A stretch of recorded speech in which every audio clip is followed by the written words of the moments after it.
What time do we need to be there? Oh, that time? I'll be there that time. It's basically just some outside of that. Kind of our group is mostly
Okay, let's get started. Sorry if you're listening to me second time to this opening remarks thing, but for those people who were not here, I have to repeat some things. So one of them is that we are going to be using this mic, and the reason for that is because sometimes people don't speak loud, but the other reason is because this will be recorded. So you will be recorded, whatever you say in the mic. And anything which goes on the screen is recorded. So if you want to, for some reason, keep your slides proprietary or something like that, just let me know. Just email to the conference email, and we will remove your slides. Okay, the other thing is we have a wireless network. So here is login, OTS, and password, summer 2014. The network name is GW event. Then the important thing is the restrooms, of course, for every conference. So you have to go down that hallway and then go to the right. And then you'll see.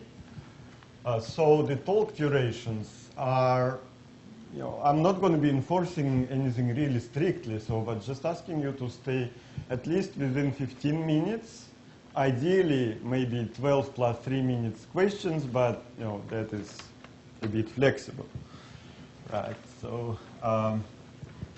And finally, but most importantly, I'm very glad to see you all at George Washington University. I'm a faculty from physics department, Oleg Kargaltsev, and I'm doing high energy astrophysics here, both teaching and research. So if you have any questions about the department or anything else, please just come and talk to me. We also have students from George Washington University. So this is Derek and this is Rob. They are sort of co-organizers of this event, and they can help you with any questions you might have. There is another one just appeared there, the sleepy one, Jeremy. Yeah, and he can also help. All right.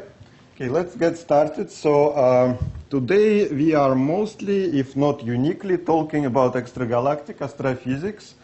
And the first talk is going to be by Insuk Jang from George Mason University, and it's going to be about the black hole mass determination using X-ray data. Please.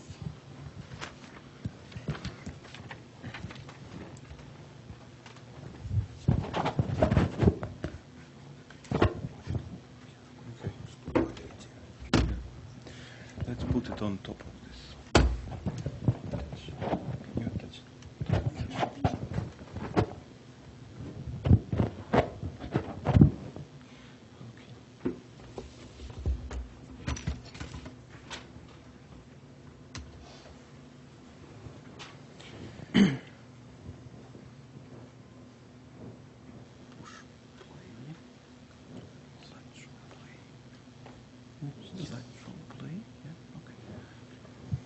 Hi everyone, my name is Insuk. I'm from George Mason, and my talk will be black hole mass determination using X-ray data.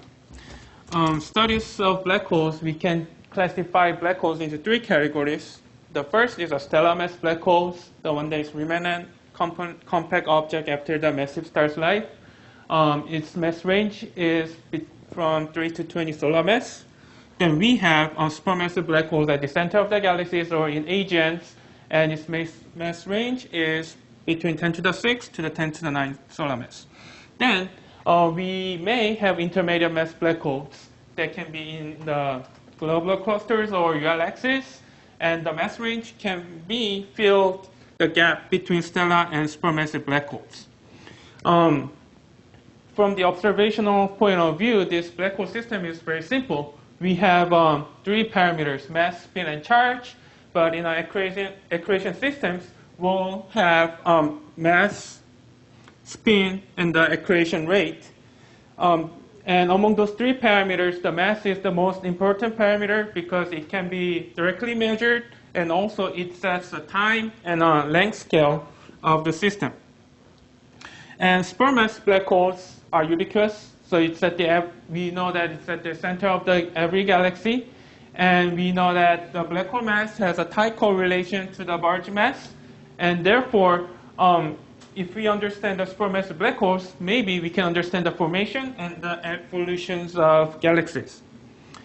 Also, creating black hole systems, it has a huge impact on their environments. So if we see the diagram over here, we have the galaxy over here, and then the blobs goes very far away from the center.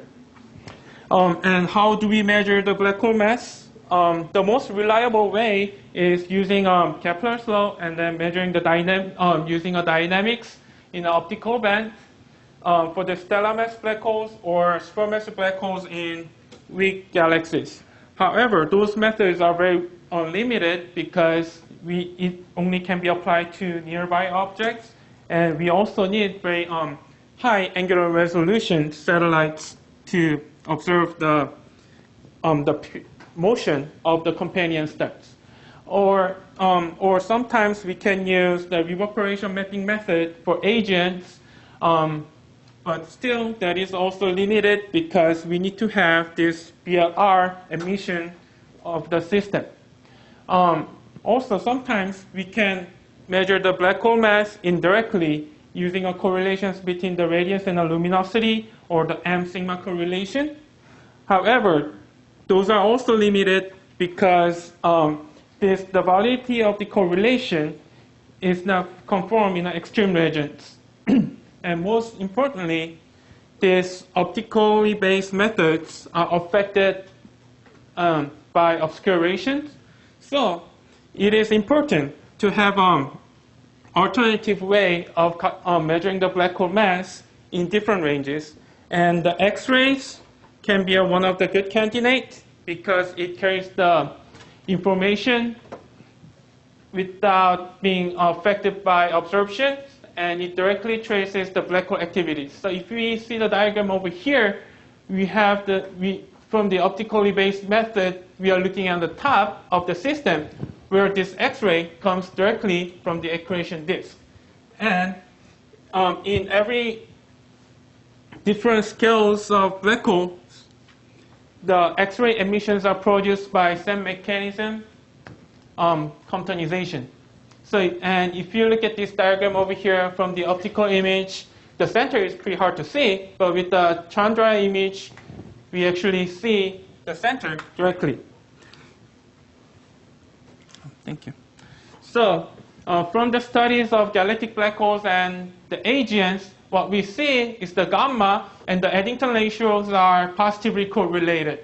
And from here, what we can also see is that the supermassive black holes are large-scale analog of galactic black holes.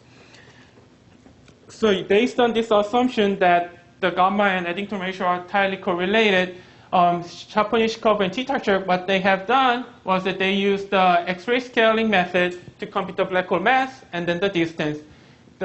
The simple idea is that when we construct the gamma versus QPO frequency diagram, where the gamma is the state indicator as the galactic black holes move from the low state to the high state, two different galactic black holes, they have a fairly similar trend, And by simply scaling the x-axis, they were able to calculate the black hole mass, and their results showed a good agreement with the dynamically measured values.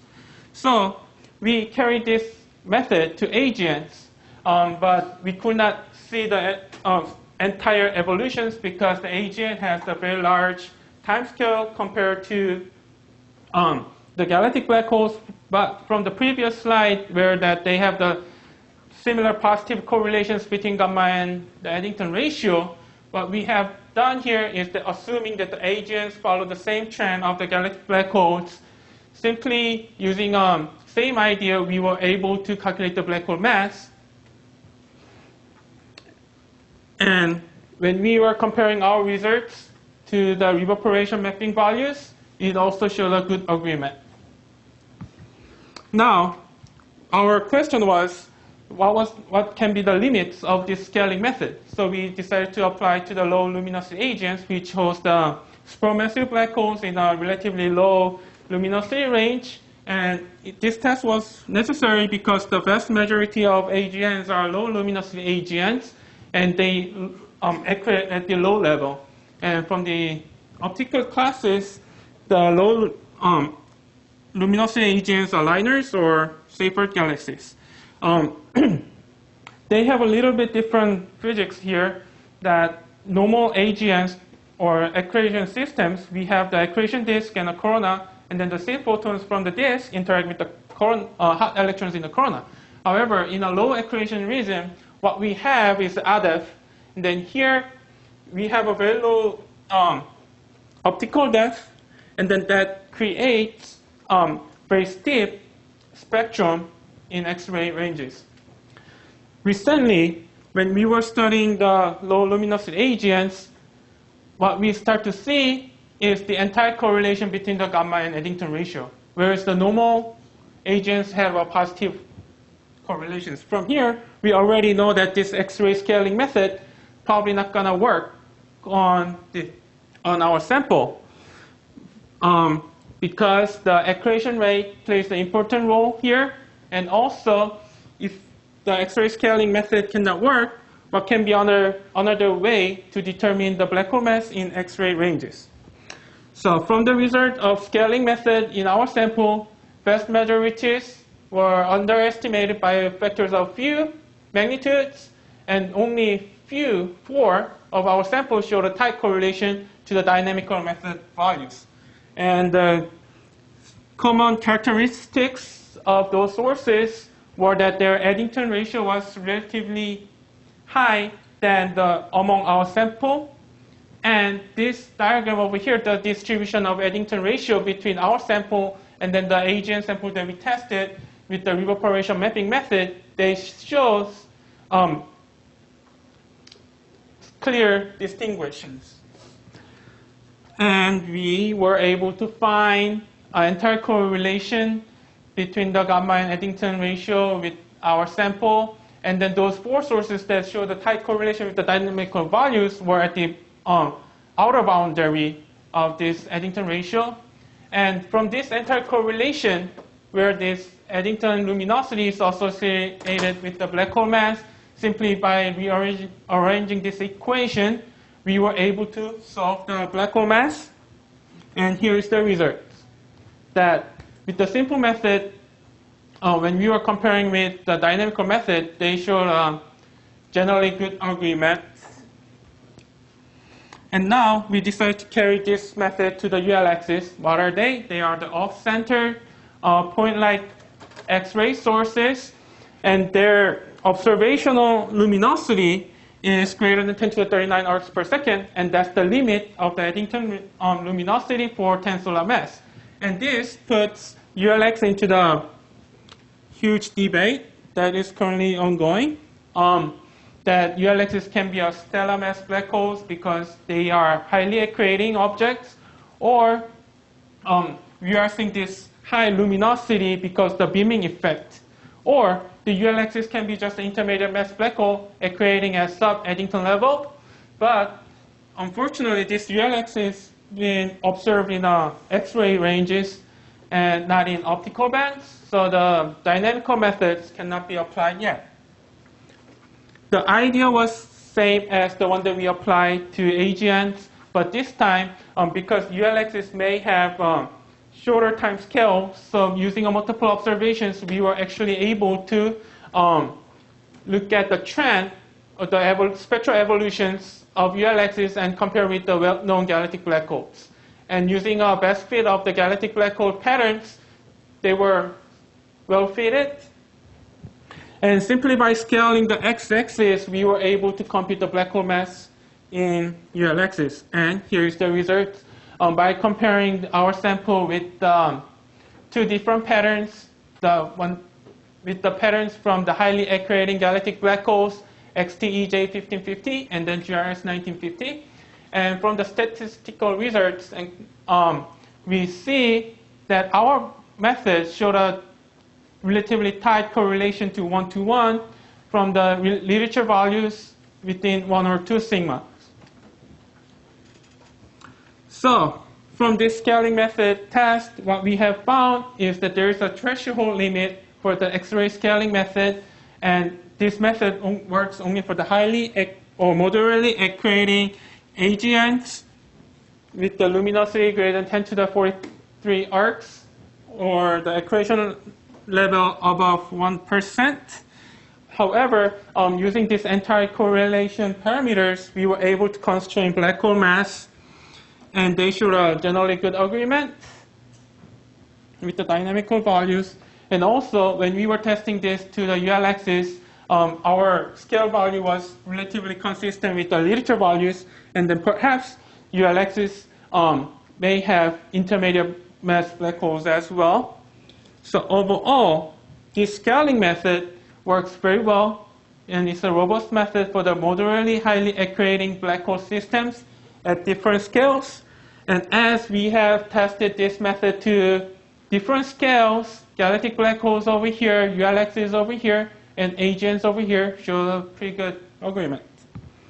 So for my future studies, low luminosity AGNs type 2 galaxies are heavily obscured, so therefore we need to have spectral studies above 10 keV using a new star to constrain better physical properties, and larger sample of low luminosity AGNs can help this method better. And for ULXs, of course, the dynamical method is very necessary to determine its nature.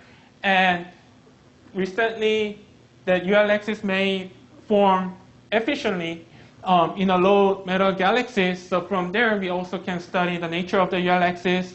And sometimes the ULXs have very steep spectrum after 6 or 7 keV. Therefore, we also need to study the spectrum beyond 10 keV as well. And the regular observations of ULXs may help us understand the spectral transitions and test whether it really follows the same trend of the galactic black holes. Thank you.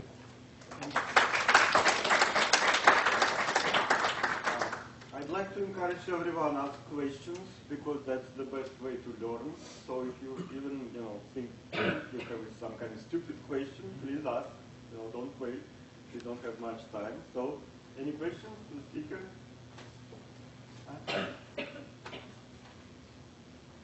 Everyone's still sleeping. No question. Okay, I'll ask. So you're saying there is a scaling between the supermassive black hole and maybe intermediate stellar mass black hole. Yes. And this scaling is, it holds no matter whether you have Roche lobe overflow or you are accreting from the gas through the pointy type kind of, doesn't matter still? At this moment, no. So that doesn't have an effect. Right. So we were just assuming that they accrete and then they follow the similar trends of the galactic black holes. Yes. Okay. And when you're talking about the supermassive black holes, you're specifically talking about AGNs, right? Because yes. There are black holes like in our galaxy, right? It's not an active black hole, but it does accrete something. And Right. It has a luminosity. Right, right. But those are not. Those are not included in our sample. Anyone else wants to ask something? Right? we can have at the end of the session some general discussion and questions to every speaker in the session. So let's move on then. The next talk is by Jessica Connor, also from George Mason University. It looks like it's a very good university. And it's going to be about the study of a population of galaxies with high, and then there are a bunch of numbers, colors, with some strange colors, I suppose.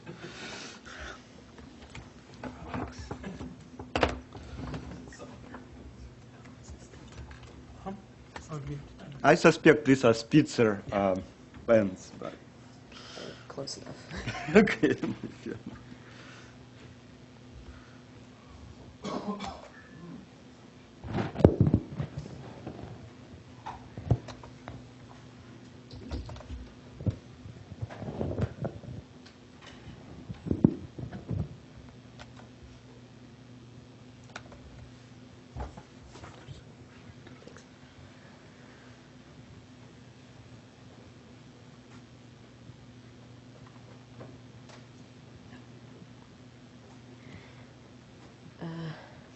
So my name is Jess O'Connor. I'm from George Mason University also.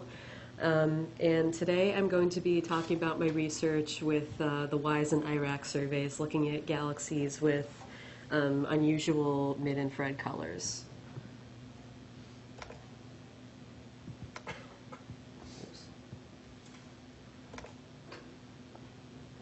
So just a bit of a background. The survey I'm going to be mainly working with is WISE, which is an all-sky mid-infrared survey in the 3.4, 4.6, 12, and 24 micron bands. And the first two bands are interesting because the 3.4 minus 4.6, or as they're usually referred to, W1 minus W2 color, is often used as an AGN diagnostic. And the plot from Mateos et al. 2012 just shows a few examples of the different diagnostics that papers have used, like the light blue line from Stern et al. 2012, the purple box from Jared et al. 2011, and the black box from Mateos et al. 2012. So there are a bunch of different variations on a theme that basically they're looking for galaxies with high W1 minus W2 colors because they think that these are most likely to contain AGN, especially obscured ones.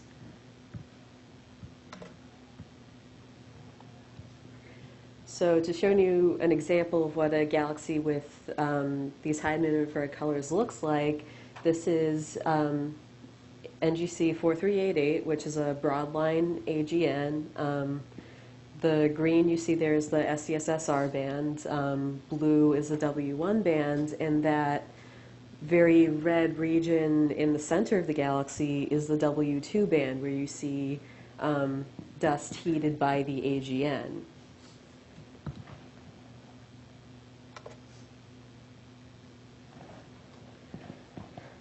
And a bit more of a theoretical explanation for this. So this figure from Donnelly et al. 2012 shows an SED of M82 in red, which is your typical starburst galaxy, and then varying contributions from a QSO spectrum in purple, where you go from 0% to 100% contribution from the QSO to the galaxy spectrum. And the IRAC bands are shown in the gray bands. So you'll notice that as the AGN becomes more powerful, the IRAC 1 minus 2 color becomes higher, and the IRAC bands 1 and 2 and WISE bands 1 and 2 have very similar wavelengths.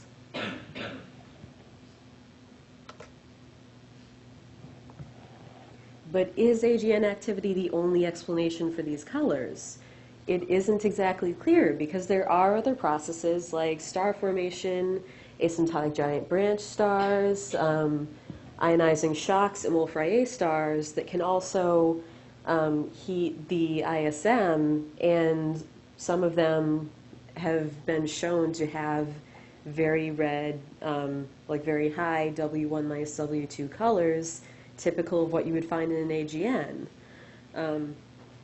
Just as an example of two of these, so this yellow circle right here, which you can see is a very red region, is actually a ULX with a 0.3 to 10 keV luminosity around 10 to the 39th ergs per second, and a W1 minus W2 color above 0.8, which is typically used as the threshold for an AGN diagnostic.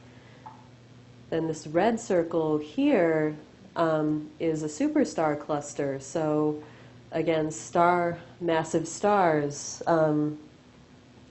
heating the dust and also causing W1 minus W2 colors typical of an AGN. So the question is, can these processes cause a galaxy's overall color to become red enough to be mistaken as an AGN?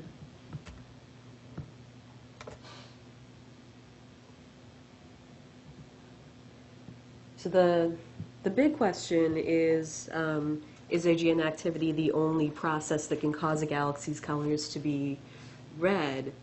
In order to answer that, I have to break it down into a few more specific questions. The first one is, what is the number density of these red galaxies in the local universe? And this figure from Satyapal et al. 2014 shows that the fraction of galaxies identified as AGN using these W1 minus W2 colors actually increases towards lower stellar mass, which is the opposite trend that you see in optical AGN, like in Kaufman et al. 2003.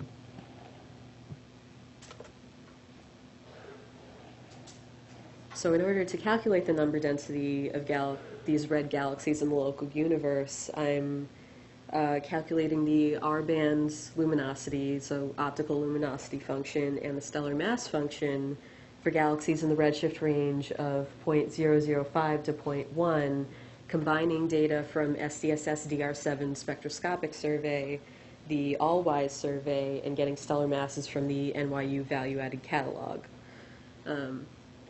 There are a few different intervals of W1 minus W2 color that I'm going to be looking at. The first is that 0.8 cutoff, which is the diagnostic used in Stern et al. 2012. The second is an interval from 0.5 to 0.8, which Satyapal et al. 2014 used as their cutoff for AGN, and a 0.3 to 0.5 interval, which is where interesting things start happening with these functions. So then once I calculate those functions, I fit them to Schechter functions to compare the shape of the luminosity functions to the total luminosity and stellar mass functions. So here's the results. The purple lines that you show are the luminosity and stellar mass functions for all of the galaxies within that redshift range, regardless of infrared color. The blue line is the interval between 0.3 and 0.5, then orange is between 0.5 and 0.8, and red is everything with a Wise color greater than 0.8. So you see two very interesting things in this plot. One is that there appears to be sort of a bimodality in the distribution between the high mass and low mass populations of galaxies with high mid-infrared colors that you don't see in the total function. And the really interesting thing is that contrary to what you would expect if this population was coming completely from AGN, you actually see an increase in the red population towards lower stellar masses, which is the opposite of what Kaufman et al. 2003 saw with their sample of optical AGN.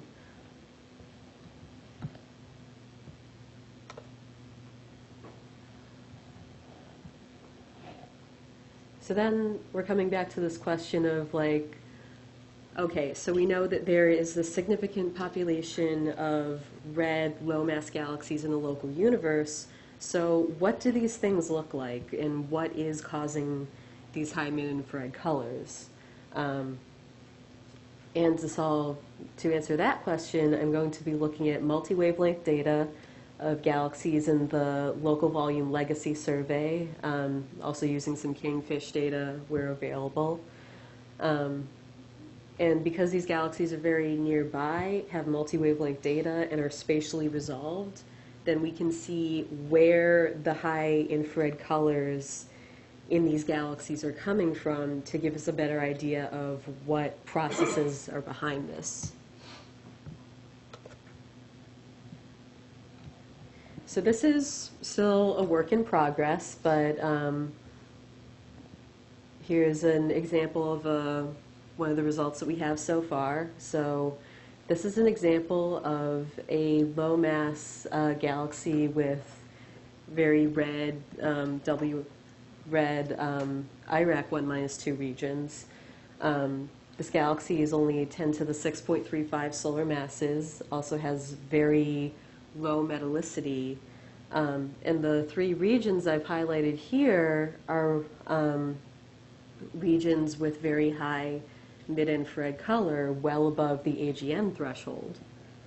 So this magenta circle that you see here and the yellow circle are both identified as H2 regions. So it looks like the very high mid-infrared colors in those regions are coming from some process related to star formation. Then there's this white circle, which we don't really know what it is yet because it doesn't show up in X-ray, optical, really any bands except the IRAC bands and the MIPS 24 micron band.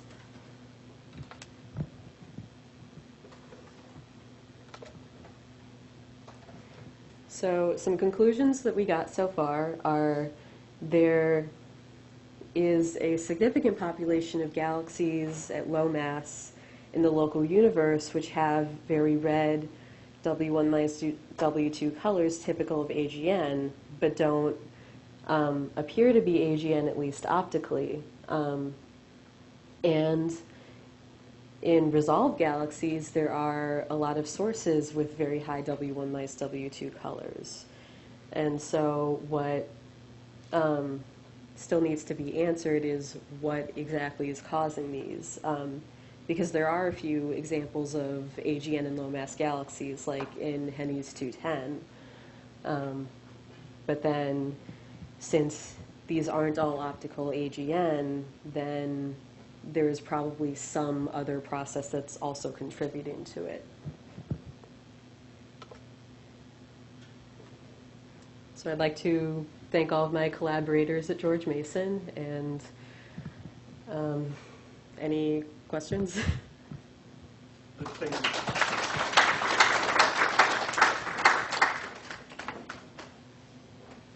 Did we wake up? Yes, I woke up. Yeah. Jessica, so could you tell me a little more about the cutoff, the threshold, the 0.8? I mean, you make a distinction about W1, W2, about 0.8 is the highest threshold. Above that, what should I be looking at, and below that, what's the big change? So the 0.8 threshold I used because it was used as an AGN diagnostic in Stern et al. 2012. Somebody else used it? Yeah. Okay. So is it? I mean, is it very tight kind of threshold? Is it has some leeway that you can adjust, that sort of thing? How sensitive is that?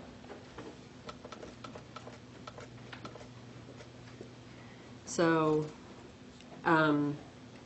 as you can see from this plot, so the blue dotted line is that Stern et al. 2012 cutoff, and depending on the paper and the selection criteria used for AGN, different authors do assign sort of different diagnostics to it. Like, I think the Stern paper was using IRAC selected AGN and just modifying the criteria for Ys. The Mateos paper was using X-ray selected AGN, so they came up with a slightly different sample. Okay, that kind of stupid question I was encouraging you to ask. Why not to use maybe some additional colors to actually separate the AGN from whatever the rest are? Like other colors, like Vice has more colors. Yeah, so so some of these diagnostics do use the W3 band or sometimes W4 in their AGN diagnostics, but the most important one seems to be that W1 minus W2 color. So basically it does not really help using other color, W3. It doesn't really change the results. Okay, all right. Thank you.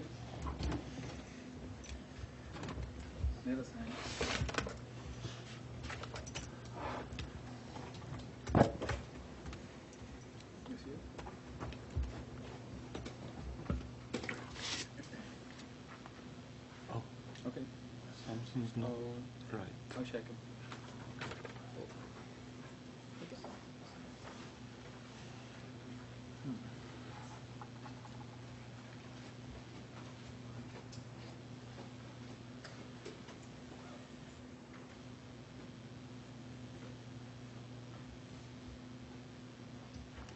Looks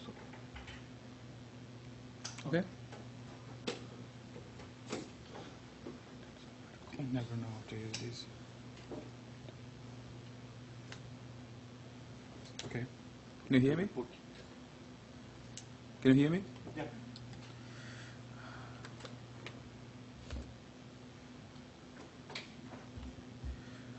Good morning. I'm Rafael Eufrasio. I'm a last year graduate student at the Catholic University in DC, and I've been doing my thesis work at Goddard, NASA. I'll be working there after I graduate in September. So the defense is soon. This is one chapter of my thesis. I've been working on nearby spiral galaxies, star formation properties of nearby spiral galaxies, and this is. It's not my favorite one. It used to be another one, the fireworks. Now Ellie Dweck is my advisor, and I've been working with Richard Arendt and Luigi Di Mello closely. And I have collaborators at ESO, and it's a small group, and we work very closely. Doing the work of 30 people.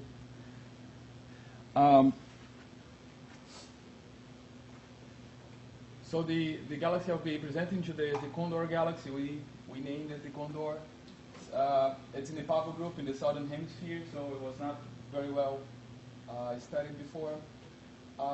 The group is dominated by an elliptical galaxy, this one. And what you're seeing here is the DSS B band, very old image. And a galaxy contours from our observation showing that actually the spiral galaxy, thank you. The spiral galaxy is actually way larger than it was thought for many, many years.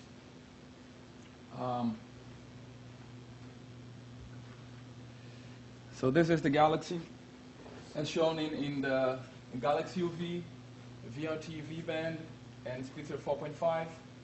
See YT, all the colors are here, but then in the outskirts of the galaxy you only see blue. There's only UV there. It's interacting with the galaxy of the size of the Milky Way, an S0 galaxy here, passing in a if the disk is here, it's just interacting, passing by, and they're stripping some material here. And we are showing that this is actually a very large disk and not a tidal tail. There's a tidal dwarf galaxy in the process of formation. The tidal dwarf candidate we cannot confirm yet. Yeah. A very interesting system. A bit of context. So the galaxy was first cataloged in 1956 and classified as a barred spiral, regular barred spiral. Block pointed in Australia actually that the galaxy was probably, the arms of the galaxy was probably the largest one known, but they tried to detect hydrogen in the galaxy, and they put a 3 sigma. Can you read this? In the cockpit, yeah. So they put an upper limit for the H1, the neutral hydrogen gas in the galaxy to, in 3 sigma confidence, 5 times 10 to the 9 solar masses. So the galaxy was thought to be very, very gas poor. If you have questions, just interrupt anytime. The numerical simulations were able to reproduce the state of the galaxy by this low inclination prograde passage. So the galaxy is rotating. The companion was passing by in the direction of rotation of the galaxy, and the companion was supposed to be five times less massive than the galaxy in a parabolic orbit, meaning it's not coming back, it's not returning, and it's not merging. The star formation properties of the galaxies were derived from these numerical simulations and in-body simulations, and they expected the star formation to be concentrated in the nucleus of the galaxy, in the bar, and funneled into the nucleus. In 1993, the same person observed with interferometric H-alpha Fabry-Perot data that in fact, the galaxy was not forming stars. This is the H-alpha map and the H-alpha velocity dispersions. The H-alpha map does not show star formation in the nucleus of the galaxy, but in this ring and in the extended arms. And the velocity dispersion is higher where the star formation is higher, which made them conclude, since the galaxy was gas poor, was thought to be gas poor, that the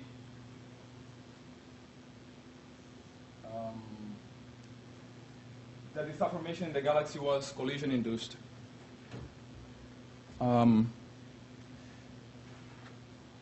Then actually in 2003, 2007, Hurelu and Kurbowski, they measured the H1 gas of the galaxy to be 2.2 times 10 to the 10, actually like 4 times greater than the 3 sigma upper limit previously measured, and making the galaxy actually one of the gas richest pairs known.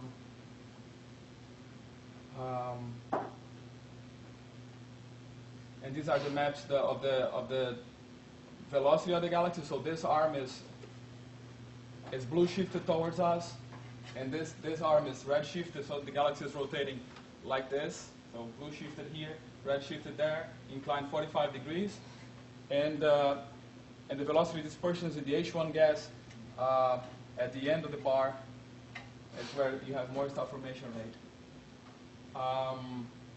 In 2005, they found the largest X-ray trail between galaxies known as well. So the elliptical galaxy dominant in the group, and this is the spiral, the center of the spiral in X-rays.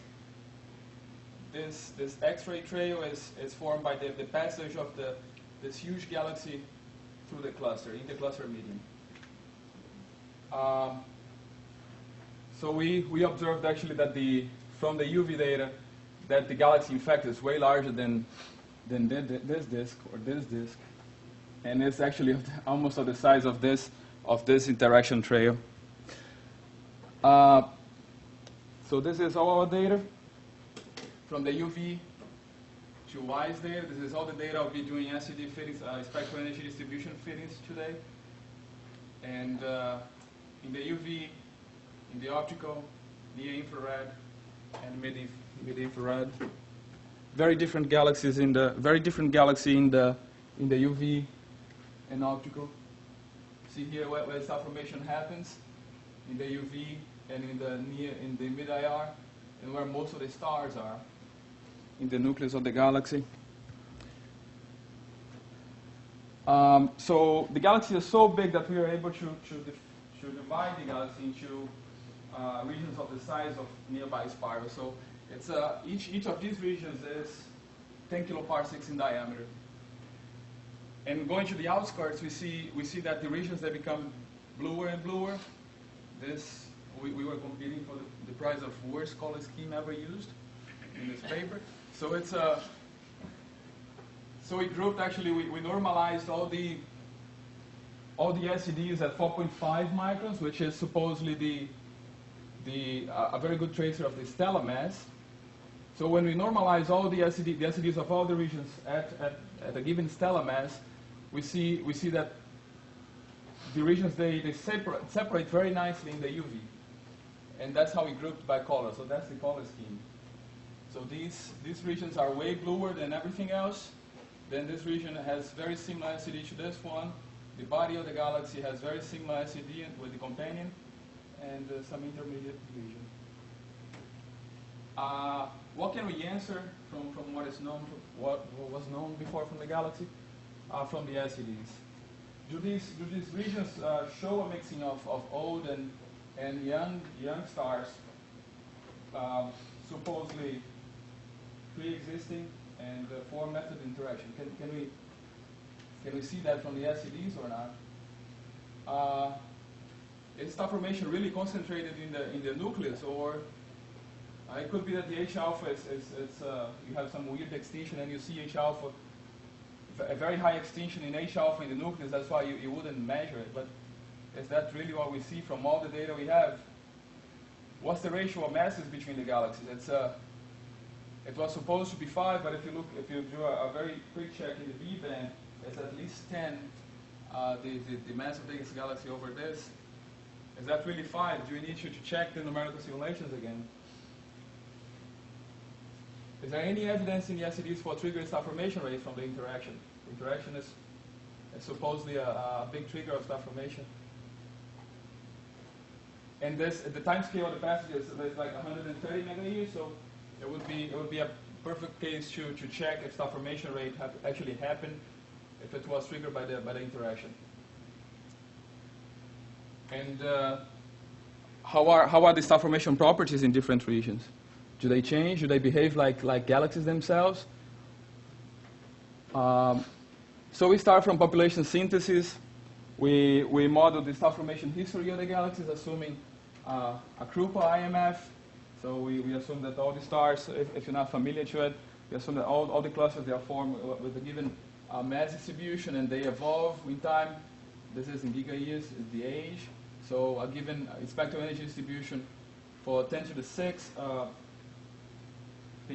years, 1 megayear bursts with decay until, shown here, 30 gigayears. And the spectrum changes a lot as the stars evolve. So by defining a given star formation history, whatever it is, we get a spectral energy distribution to any age. I'm showing here for 10 ages, for 10 gigayears, for a couple of exponential decays, continuous star formation rate, and a 2-burst scenario. And these are all the LCDs we get for all the regions. All the regions are here again, in the outskirts. 0 is the nucleus, 16 is the companion. And we are modeling the LCDs as 1 exponential decay, long-term exponential decay to form the stellar mass of the underlying population with three parameters: the decay time scale, the age when star formation started, and a normalization which gives the stellar mass of this red population. And a starburst component was supposedly triggered by the star formation by the interaction. 100 megayears constant star formation rate. And a dust extinction AV parameter as a free parameter as well. First thing came to mind, so we see all the best models in red and blue, and then the sum in black, all the regions. The 1 sigma uncertainties are the dashed lines, upper and lower limits. So immediately it comes to mind that we may not actually need this blue component, because the uncertainties are very high and they don't actually contribute much to many of the regions. So we decided to take a component out and make a nav test. When we have only one component, we fit the model just as nicely. we don't need the stop burst component. We do a nav test for significance, and we find that it does improve the fit. Of course, if you add any parameter to any fit, it always improves, but it doesn't improve significantly. So we don't need the model. We favor the simpler model. And here is a comparison between all the 4 parameters derived from the 5D model and the 4D model, with and without the stop burst component.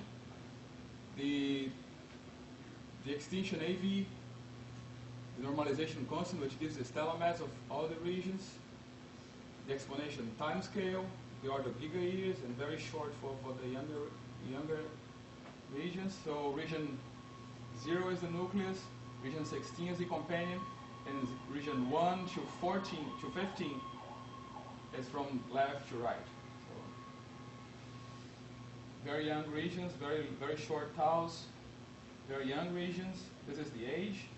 This is the decay time scale, stellar mass, extinction in all the regions, and we derive star formation rates, stellar mass, and bolometric luminosity using the five parameters and 4 parameters. The quantities, they do not change if I use one model or the other,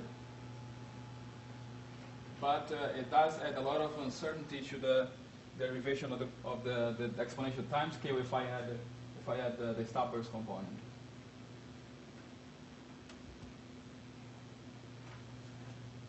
We go forward and we check the star formation properties of the galaxy from the UV, S-rays from the UV, and mid-IR 22 microns from WISE. The phi UV, the intrinsic phi UV corrected for extinction should be linearly related to the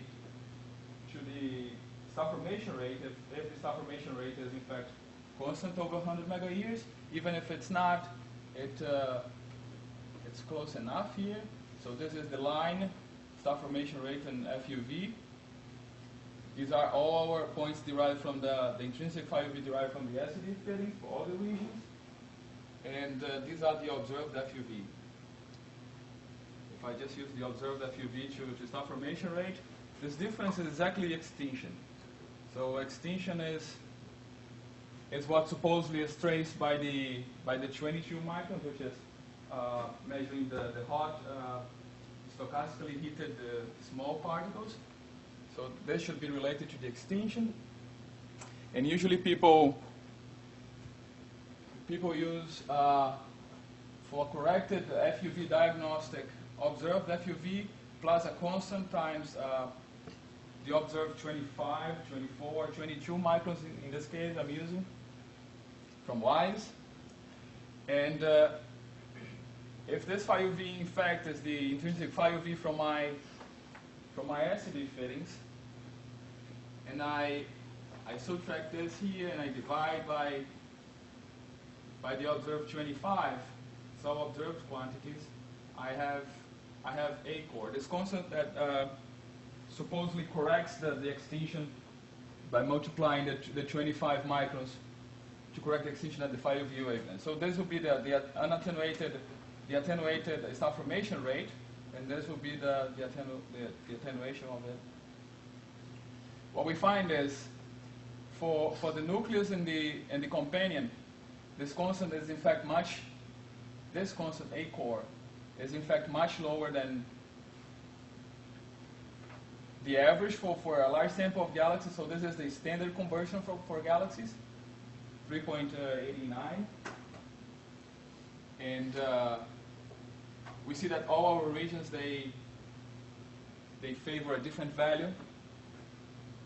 And when we plot this value of A core against a specific star formation rate, which is the star formation rate over the stellar mass, we see that the lower specific star formation rates, regions 0 and 16, the ones that are more massive and have much less star formation rate per mass, they need a much smaller correction, meaning that if you use the nominal star formation, the nominal conversion, you overestimate star formation rate for high specific star formation areas, and the opposite happens here. So if you use the nominal conversion for high specific star formation rates in the condor, you underestimate star formation rate. So you underestimate star formation rate for very blue things, and you overestimate star formation rate for very massive and dead things. So I wonder if this happens to galaxies as well, you know. And because this is a conversion which is used as a very convenient conversion, 2 measurements, and you got star formation rate, unattenuated. The attenuated star formation rate in the corrected for extinction part of it, but the specific star formation rate, the rate of young to old stars you have, the recent star formation rate in the last 100 megayears over the whole stellar mass, which was formed over gigayears, seems to change actually this conversion which corrects extinction in the phi UV.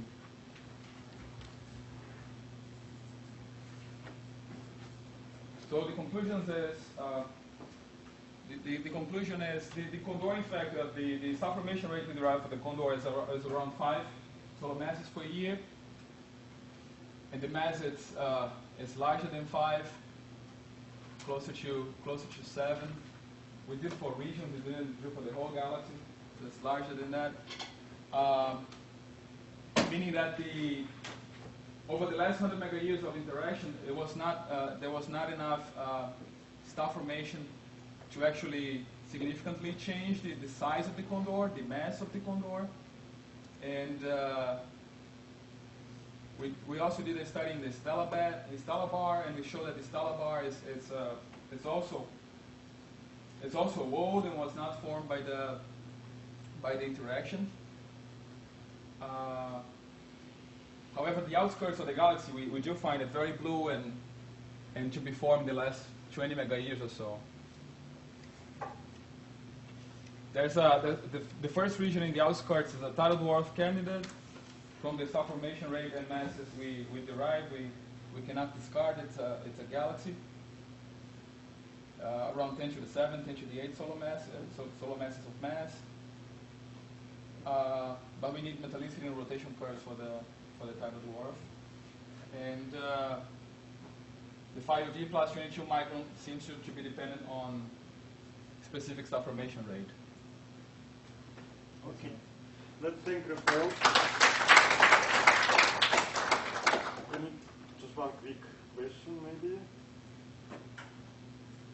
What's the inclination of that galaxy? Inclination? 45 degrees. 45 degrees. Do you have any range of inclination in the line of reflecting or something? The between? Yes, very low inclination on this. So this galaxy was not in my sample. So I have 12 galaxies which are basically face on. Do you know what's the difference between the colors, Weiss colors for the whole galaxy, like W1 minus W2? No? The difference in colors? Yeah, the colors. Sorry, no, not the difference. The colors. Yeah, well, it was shown in the Yes. so the WISE 1 and 2 is tracing mostly stellar mass for the galaxy, but WISE 3 has a PAH emission. Yeah, as well, but so what's the value? W1 minus W2? No, You don't know. Okay. I hate magnitudes. All right. Yep. Fair enough. Yeah. Okay. Completely Thank understandable. you. Yeah. Let me introduce. Sorry. Okay. Let's move on. And the next speaker is going to be Derek Fertig from again George Mason University, and he will be studying gas depletion in the interacting galaxies. So go ahead. Okay. So yeah, apparently there's a lot of us from George Mason here. Very good. Yes. So as you said, I'm Derek Fertig. I'm going to be talking about the neutral hydrogen content of interacting galaxies. And I just want to acknowledge my collaborators, my advisor, Jessica Rosenberg, and then Sarah Ellison, David Patton, and Jillian Scudder from the University of Victoria and the University of Trent. So basically, one of the biggest advantages of studying interacting galaxies is I get to show you guys pretty pictures like this throughout the entire talk. So at the very least, if you just want, you can zone out and look at pretty pictures of galaxies the whole time. But basically, galaxy collisions are these very violent events. They cause a lot of change within these galaxies. You can see they get bright areas of star formation right here. They look very pretty overall. You can see the dust lanes throughout. And you get these nice, bright tidal tails of gas and dust. This here is the antenna merger. I'm sure you've seen this at some point. Another example is the mice. Again, you can see these tidal features from the interaction. You can see the blue areas where there's young star formation. And ARP-87. Again, this one you can very clearly see the dust lanes within there. And you get to see this interesting bridge that's kind of connecting the two throughout the interaction. So, as I said, these interactions are very violent events, and they cause a lot of changes to these galaxies. For a little bit of history real quick, in 1972, Tomre and Tomre used numerical models of collisions to reproduce many of the galaxy forms seen in the ARP catalog. And you can see an example of some of the ARP galaxies here. This was big because now these weren't just peculiar galaxies anymore. We actually knew they were, in fact, colliding systems. In 1977, Tomre suggested that major mergers, which are mergers of approximately equal mass galaxies, so major mergers of spirals could lead to the formation of elliptical galaxies. And then went even a step further and said that a large fraction of the elliptical galaxies we see could be formed in this manner. But for this transformation to occur, you need two things to happen. You need a burst of star formation during the interaction, and you need to remove gas and angular momentum from the system. Well, there's been lots of studies done on the star formation rates of galaxies interacting. Initially, the first few samples, it wasn't very certain whether there were these enhancements in star formation prior to the final merger stage. They kind of went back and forth for a bit. But with large surveys such as SDSS coming online and everything, the sample sizes for these studies grew very quickly. And we were able to see that there are moderate star formation rate enhancements pre-merger, and that the strongest enhancements occur at less than 30 kiloparsecs of separation. Patton et al. 2013 actually showed that these enhancements can be seen all the way up to 120 kiloparsecs. Prior to this, the most we had seen them out to was 80 kiloparsecs. So from this, we know that these tidal effects start occurring very early on in the interactions. And this is just a figure from Patton et al. 2013. This bottom panel here is the star formation rate versus projected separation for the interacting pairs shown in blue, and the matched isolated controls shown in red. And you can see as projected separation decreases, they begin to diverge very quickly. Star formation rate enhancement is just the star formation rate of the pair divided by the star formation rate of the control. And you can see that at the small separations, the pairs have almost 3 times and more star formation than their controls.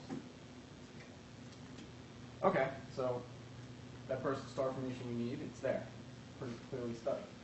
Well, what about the gas? Well, simulations predict that by the end of a merger, by the time the two galaxies coalesce, that 75 to 80% of their initial gas can be consumed. But observationally, we don't really see that.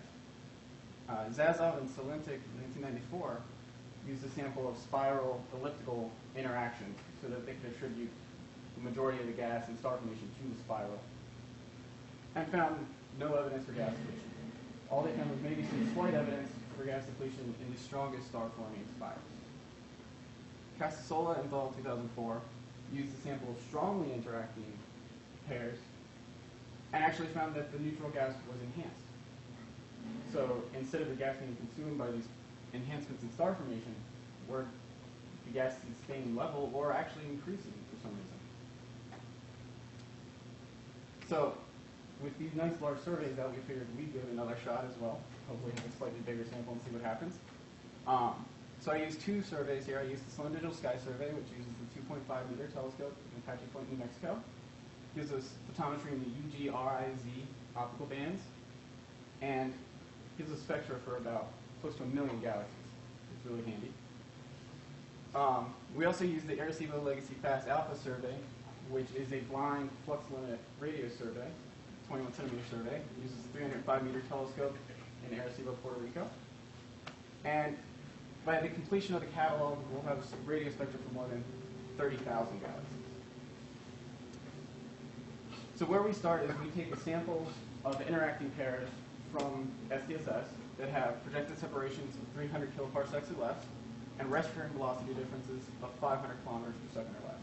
And that rest frame velocity difference allows us to be sure that these are interacting pairs and it's not just a projection effect that we're seeing. We use R-band magnitude cutoffs of 14.0 to 17.77. Our redshifts are between 0.03 and 0.06. And we require a redshift confidence in all of our galaxies of 0.7 or greater. We look at more than just major mergers. We actually go out to a mass ratio of 10 or less. And we require that the log of the total stellar mass of the two pairs is greater than 9.5. Now, the reason I say the total stellar mass of the pair, the Arecibo beam is very large. It's 3.3 arc minutes by 3.8 arc minutes. So these close pairs, we can't separate. We can't resolve them. So what we do is we make sure all of our pairs have angular separations of less than 3 arc minutes, guaranteeing they're both in the beam. And then we just make sure there's no third galaxy interfering at all. And in doing so, we ended up with a sample of 223 neutral hydrogen detected pairs and 896 non-detected pairs. Well, of course, we want to see what's happening to the gas needs. First thing we're going to look at. So we look at gas fraction, which is the mass of the H1 divided by the stellar mass of the system. Now, ideally, you want to match a control sample to something like this, but we have to get a little creative because, as I said, we can't resolve these galaxies. So we can't really match an isolated galaxy as a control, run into sensitivity differences there, and that's not really a robust way to match controls. So what we actually do is we take our pairs that are in the same Arecibo beam, that are between 100 and 200 kpc, and say these are our control pairs. They're very early on in interaction. There shouldn't be much change in them at all. They should still be relatively stable. We should be able to use them as controls. We then match these wide separated pairs to our close separated pairs based on stellar mass, redshift, mass ratio, and environment. The figure here on the right, you can see we have the log of gas fraction versus projected separation. Our interacting pairs are in blue, and our control pairs are in red. And you can see they trace each other pretty well. There's not much of a difference. Delta F gas is the same as star formation rate enhancement that I talked about earlier. It's the gas fraction of the pair divided by the gas fraction of the control. And yeah, it's completely flat. So as the other studies, we aren't seeing any depletion overall in the gas. For some reason, these systems, despite having enhanced star formation rates, won't seem to be changing their gas properties. So we decided to dig a little bit deeper and look. And we classified all of our galaxies based on the Kaufman 2003 classification scheme. Below the Kaufman line on the BPT diagram, it's a star-forming galaxy. Above the line, some contribution of its emission is from AGN, so we just called all those AGN. So we separated the pairs out like that, and we looked at the delta F gas again. This left-hand panel are the star-forming pairs. So both galaxies in the pair are classified as star-forming. You can see the average gas, delta F gas for them is right at 0. They show no change between them and their controls. So star-forming pairs don't seem to be changing their gas at all. In mixed pairs, where one is a star-forming galaxy and one's an AGN, again, there's not much. It's barely offset from 0. It's a little lower than below 0. There might be a little bit difference in gas, but it's pretty close. There's nothing there. In the few pairs that we have that are both AGN, we do actually see a significant offset. And even with looking at the KS test, it tells us that it is statistically different between those two samples. Something's going on with AGN pairs. Perhaps they are ionizing gas more because there's two of them. And they seem to be deficient in gas. Now, one of the motivations for this project, one of the other things we wanted to look at was, how does this gas fraction affect the star formation rate enhancements that we see? Do galaxies with more gas have bigger star formation rate enhancements or not? And this was mostly inspired by the work by Ellison et al. In 2010, who looked at the star formation rate of a bunch of interacting systems based on the environment they were in. So in these plots here, we have the log of specific star formation rate versus projected separation. Again, pairs are shown in red, controls are shown in black. And up here, this is the lowest density environments. You can see there's a big difference. These pairs are enhanced. However, in the highest density environments, there is no enhancement at all. And even in their intermediate environment plot, there was no enhancement. It was only in the lowest density environments that we saw this enhancement in star formation rate. And from that, they concluded, well, low density environments tend to have gas-rich galaxies, on average. So low density environment pairs must have more gas than high density gas pairs in general. Makes sense. So this high gas reservoir is what's allowing these big star formation rate enhancements. Well, we decided to look at directly just that. So we went back and rematched the controls, adding gas fraction as a parameter this time, so that the control and the pair both have the same amount of gas. The only thing we're looking at now is how far into the interaction they are. And then we took all of the pairs and separated them by the mean gas fraction of the entire sample, which is the log of gas fraction equal to negative 0.2. So again, we're looking at star formation delta SFR versus projected separation, and then this is the central star formation rate versus projected separation. The pairs are shown in blue, the gas-rich pairs are in blue, the poor pairs are in red. And we see, again, there's no difference between them. Within our sample, at least, the amount of gas within the pairs doesn't seem to be driving any changes in that star formation rate enhancement that we see. Now, there's one thing I need to qualify about this. Since alpha is a flux limited survey, we're really only detecting those gas-rich systems in general. So in a way, we're kind of just comparing gas-rich systems here to slightly more gas-rich systems. So ideally, what we need to do is go back and get much deeper H1 measurements for the non-detections and see how they compare when it comes to this gas fraction versus star formation rate idea. So basically, to summarize, we see these star formation rate enhancements in galaxy interactions all the way out to 120 kpc, all the way out to the very beginnings of these interactions for the most part. However, we don't seem to be seeing any change in the gas in these systems. It's one of the requirements we need for that transformation, and it's just not there. We haven't detected it yet. We do find some slight evidence for AGN pairs to show some gas deficiency, but a larger sample would help really flesh that out more. And we also note that the star formation enhancements, at least within our sample, don't really seem to depend on the gas fraction of the pairs. So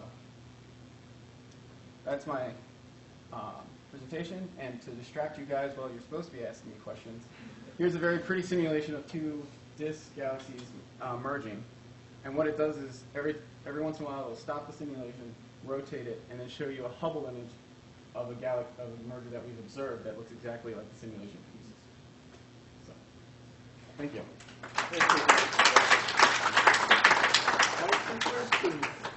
Questions? I can't be distracted by that. I tried. So, if this is H1 observation? Yeah. What about molecular gas? For a sample this size, it's hard to get molecular gas for the most part. We've been thinking about trying to go back and get it for them. We just haven't yet.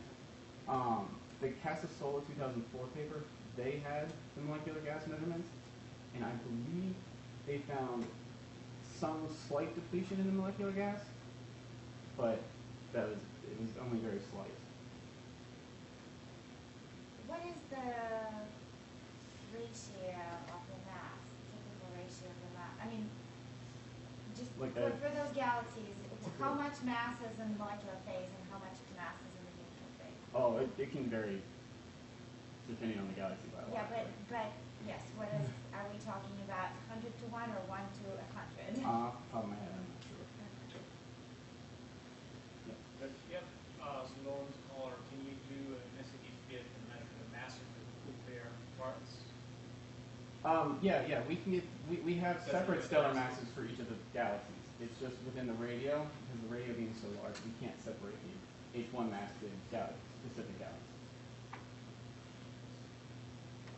Can you have it, please? Yes. Sorry, I might miss something, but in small pairs, a fiber collation issue. So how did you get so close pairs?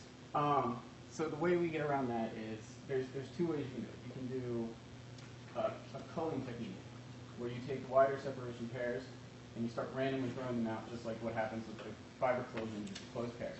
And that's what the Ellison developer uses quite often. We follow the patent-null approach, which is all of our averages are weighted.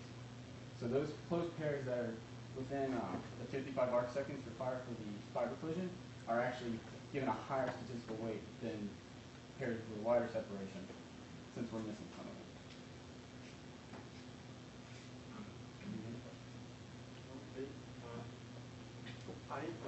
I don't know much about this, but naively I would think, it doesn't matter. Why would the gas fraction change if you have interacting levels? I mean, it might get heated up, right? But why would? Well, it's multiple things that you said. Like you're going to get these shocks from the tidal forces that should heat the gas, and that should remove some. So the star formation should consume a bunch. AGN activity could ionize it as well. In general, like to go from these gas-rich spirals to an elliptical, we know most of those ellipticals are gas-poor. And the gas has to go somewhere, and you would think probably in star formation or in ionized by the AGN. But we don't see it early on in these interactions. And we actually have a sample of post-mergers that are in the very latest stages. And I didn't show it here for time reasons, but the post-mergers actually seem to have an enhanced gas fraction. So nobody has any idea what's going on anymore with these. This is extremely weird. Yeah. I noticed you are not using Wise, for some reason. What's the reason? We played around with Wise, and it just, for the most part, it didn't really add much for us. We don't really get enough detections, I guess. So you don't have much, many options. The biggest problem with this is it's hard to do. It's hard to get a large sample of neutral gas detections. Okay. All right, thanks, Dave. Another day. Yeah.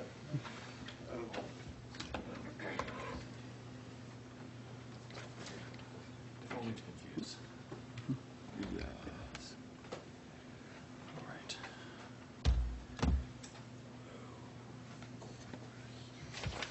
Okay, so the next speaker is Derek Prem from, let's see, it says George Washington, and then it says Johns Hopkins. Okay, I guess I'll explain that. Double Derek, who will talk about the automated classification using machine learning. Yeah, So it works. it's kind of a cross-disciplinary talk, not only because of using some fancy methods, but because it's both galactic and extragalactic. Okay. So I wasn't sure where to put it. But there you go. Everybody hear me?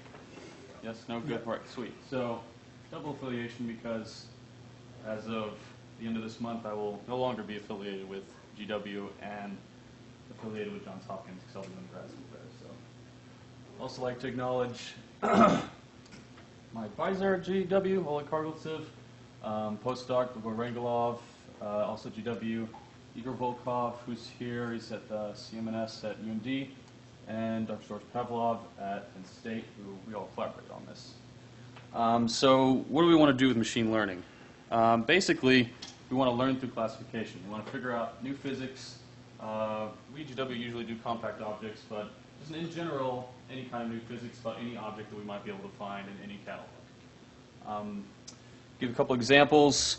We have this Hess source, and it's a TV Hess source, so it's very high energy, and it's in this large field, and we can get other images in other wavelengths, and there's nothing coincident. So that's kind of strange. But one way to start to analyze this source is to try to classify, all of these sources right here, and then rule as many of them out as possible. But there's a large number of sources right there, and unless you want to spend all your time doing that, it's better to have something else like a computer do that. Another point about this topic is that there's a large number of satellites like Fermi and Hess itself that have large fractions of their data unclassified. Fermi at this two-year catalog had 31% unclassified sources, and then Hess has 17%. So using machine learning is one way that we can solve this problem, because with all that data, well, we could have something in there that we could be learning new physics about. And so that's what we're trying to do, and hopefully I'll graduate before this guy does. So. All right, so one way to do that is machine learning. What we use is called a learning tree decision algorithm. Now, instead of trying to bore you with all the technical details, I'm going to kind of tell you pictorially how this works. Say you had this 2D parameter space, x and y, and you had all these things, dots, the blue, the green, the red. You have an x and y parameter for each one. The way you do it is you calculate all the possible splits for each parameter. So all the possible splits of the data set in y, and all the possible splits for the data set in x.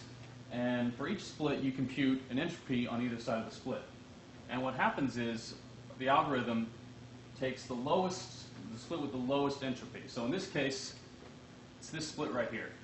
And by lowest entropy, it's lowest Shannon entropy. So all of this right here is almost all classified by calling it red, so that's the lowest, as opposed to this right here. We put it right here and split up the training data set. And at one split, we can go, okay, well, most of them are red, so we'll call these red. The other split, we have to, again, compute Shannon entropy again for another split, and this time the x parameter. And then, as you can see, this is a very simple case where you kind of split it down the middle again, and then you call that half blue, that half green. The advantages of this kind of thing is for a large parameter space, you just do this recursively until you have sufficiently classified the data set. Again, also advantages of these very computationally efficient process. I can do, our larger data set has 24 plus a bunch of ratios as the parameter space, and we can do that kind of tree in minutes. Also, this kind of method outputs a suggested classification, right here. And then we can also get a kind of confusion matrix where accurately classified points are on this diagonal and misclassified are off diagonal. You kind of see the fraction ratio, how that works. So, this is an example of an astrophysical data tree. We have an X-ray source. Hardness ratio is a good way to split up your data sets. You start with hardness ratio, then you go to flux ratios, and be X-ray versus infrared, and you start taking some magnitudes. This is the kind of thing that we would use as a multi-wavelength source. This is small. For a very large data set with multiple parameters, like 24, 30, maybe 40 parameter space, this is way too small. In fact, the one that we use, I can't even put on this entire board. Pictorially, it's very big. So a little bit about the training data set, just to kind of tell you what we're doing with our actual training data set. We use 9 categories: AGN, high and low mass X-ray binaries, cataclysmic variable, young stellar object, flaring stars, Wolf Riot, neutron stars in and out of the binary. We have taken initially 1,500 literature verified sources from Lin et al., which is also a classification paper. They have their own classification method with manually classifying. Then we added sources from a bunch of catalogs, and we have around 7,900 sources now. We use X-ray, infrared, and optical data in as many bands as we can get. And so 24 initial parameters, but in order to, one of the things we have to do is figure out a way to solve a distance problem with fluxes. One way to do that is to take the ratio so they don't have to know the distances. Quick thing that we had to do also is many of these objects, say for the AGNs, we have many more than the high mass X-ray binaries, a couple order of magnitudes in number more.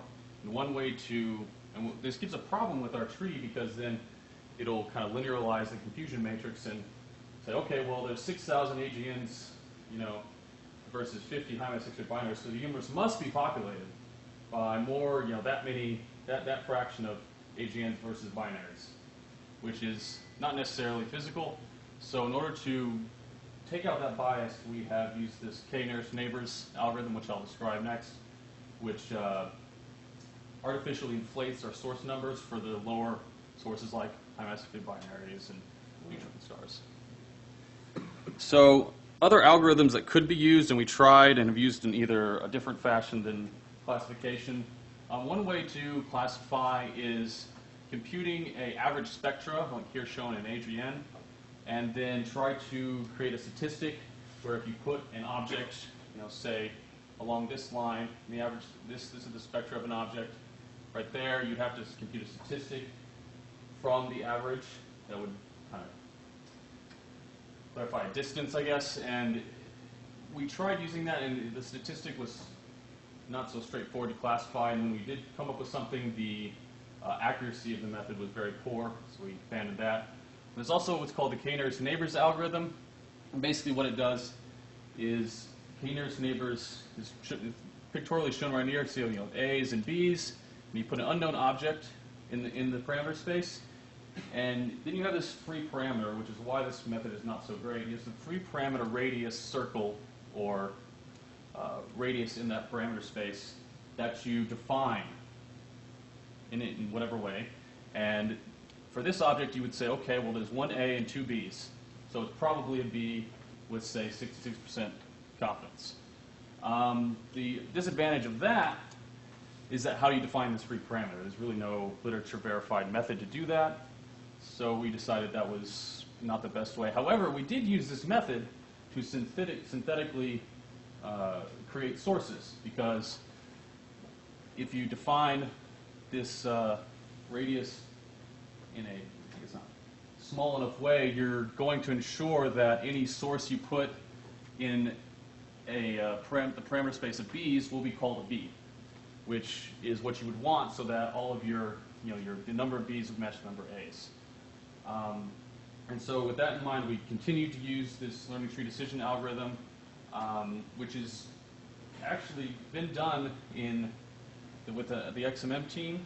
What they did was, Pinu et al., they used a more restricted data set and parameter space and tried out several algorithms like k-nearest neighbors, Bayesian technique, and learning tree decision algorithm. And they showed that for their data set, the learning tree decision algorithm was the best at classifying.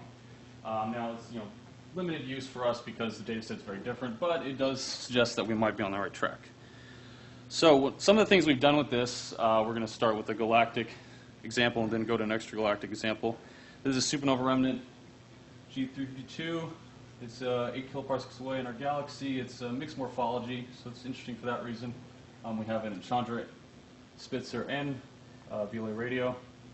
One of the interesting things, our part of this project was to classify, this is Chandra 2D8 KV, we're going to classify these 6 sources because we want to know if there's a central compact object, which we would assume there to be. However, using an earlier version of the learning tree decision algorithm and some spectral analysis, we didn't find anything that we thought was associated. So that suggests, well, maybe it was destroyed, but that's unlikely given the rest of the observations of this supernova remnant.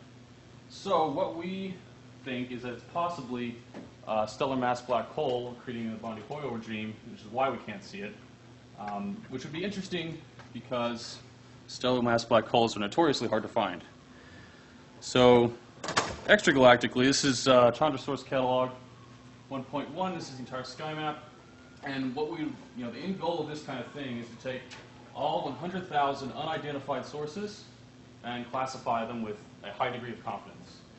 Now, that's a very tall task, very hard thing to do. So we started with these 2 sections here, excluding the galactic bulge for obvious confusion reasons, and we have 3,100 sources, and so we've taken the multi-wavelength data of them and tried to classify them. This is what it looks like. So these are the classifications with 70% confidence or better. You can see we have maybe 50 AGNs, isolated neutron stars, very few in the binaries, has variables, mostly flaring stars and then some young stellar objects. This is somewhat to be expected considering it's still in the galactic plane. You probably see a lot of stars, not that many AGNs. What we wanted to do was use the k-nearest neighbors, which is something we do understand, to compare this. And so this is the same set using the k-nearest neighbors algorithm with 70% confidence or better as it's defined in that algorithm. As you can see, quadrupling the AGNs, some more YSOs, and I'll put them next to each other so you can see it. In some sense, they're very similar. So order of magnitude, they're very similar. But they're not exactly matched. Like what, you know, the YSOs are pretty much on target, but why are there 4 times as many AGNs as, you know, depending on which method you use is not quite sure. So at this stage, we're still trying to investigate exactly what these mismatches are and why we get them. Because, you know, for say if one of these AGNs is actually classified as something decidedly non-AGN-like in the other method, that would not be so great. So in summary, we have lots of data.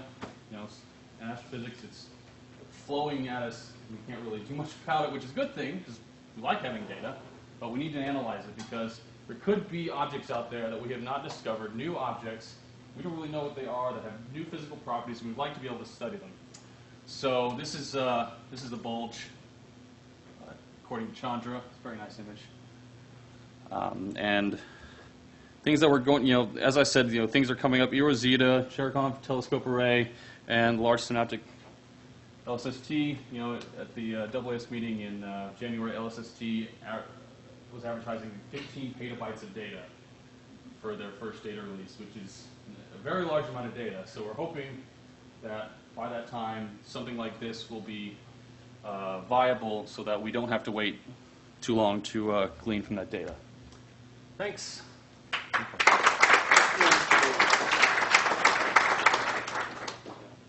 Just a second. I think Hess would be horrified to learn they are satellite. That's true. You're right. I don't know why I said that. They would be horrified. Like, what? Where did it go? And yeah, you should mention probably that the other example. I mean, we try to go after the entire Chandra catalog, but it's not really extragalactic we are doing now because we're still doing. It's a point. I mean, so what he's mentioning is, and you know, actually, wrong way. I included a lot of stuff in case there was a lot of questions. So, you know, we're still kind of galactic right now, which makes sense in a small scale because you want to be able to study things smaller and small scale that are nearer to you, so you can understand them better. But So I have a couple of questions actually. So the first one is in 2011, Berkeley astronomy department and the stats department started a project for classification libraries. It's called MAC, machine learning classification catalog, exactly for these purposes. Yeah. They have many more classifiers than you have. Yes. So I don't know if you use that sample, if you No, look at Mac has a lot of, and then there's another there's an Australian team that has many more classifiers. One of the things that we haven't done yet, and because we just haven't gotten there, is having time variability classifiers, which they is reclassified historic. They took also historic data plus the Kepler fields. They do really compare a lot of like old data, and they came out with many more classifiers. I mean, they reclassify a lot of variable sources that might help your classification schemes, for example. The second question is, how do you deal with missing data? Because you have some sources that are in the Chandra field that are not detected at all for different reasons, like special resolution, energy, and so on, and they can mimic each other. And then why your tree scheme is better than PCA? Principal component analysis. So for the first question, how we deal with missing data. Missing data with our algorithm is still missing. We don't try to artificially put it in, mostly because, well, it can be time consuming to try to do that, and we would like to use that missing data as some data in itself. Okay, we don't have that data, but why? Is it because, for instance, you know, like some missing data we don't have is, you know, our infrared data is largely incomplete because we just don't have it. You know, some of the, for our sample, thousands, I'd say 2/3 of the sample doesn't have infrared data. It's just that we can't find it right now, which can also be an identifier of why. You know, so if the object doesn't have IR data, is it because it's outside the limitations of, say, YS or Spitzer? And if that's the case, is that because it's a certain kind of object? Or why is it always well, yeah, but you should have it, but it, we should probably limit the discussion at this point. Okay, yeah, sorry. Because The other question, I don't know. You I can mean, talk this- offline. Yeah, like, that is plenty of machine learning algorithms. I can't answer that question because I just don't know. But Alright. thank you. Okay. So let's see. Let's disconnect. Yep. I'm gonna get this thing off. All right.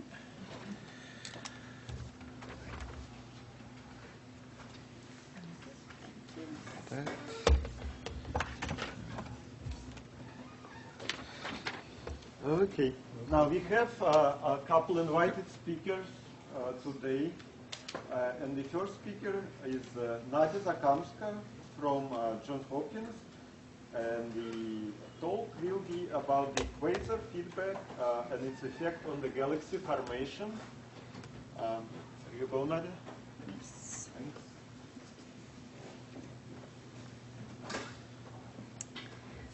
All right, and a stick. Okay, I am a faculty member at Johns Hopkins University, and my recent research has been on quasar feedback, but I thought I was going to try to talk today a little bit in more general terms about some of the outstanding questions in galaxy formation, and then if we have time, we will get to the stuff that my group and I have been doing.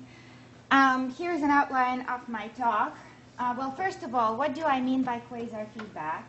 By quasar feedback, I mean any sort of strong effect that the central supermassive black hole might have on its large-scale environment, either the galaxy-wide environment or even the extragalactic environment.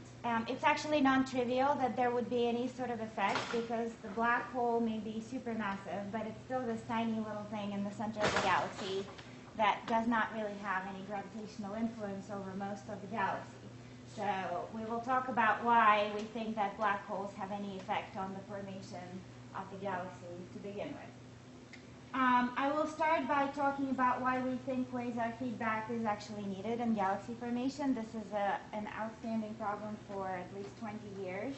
I will mention some issues, some puzzles in galaxy formation, an issue of overly massive galaxies produced in numerical simulations, some puzzles related to the intercluster medium, the issue of black hole bulge correlations and the coevolution of supermassive black holes and their host galaxies.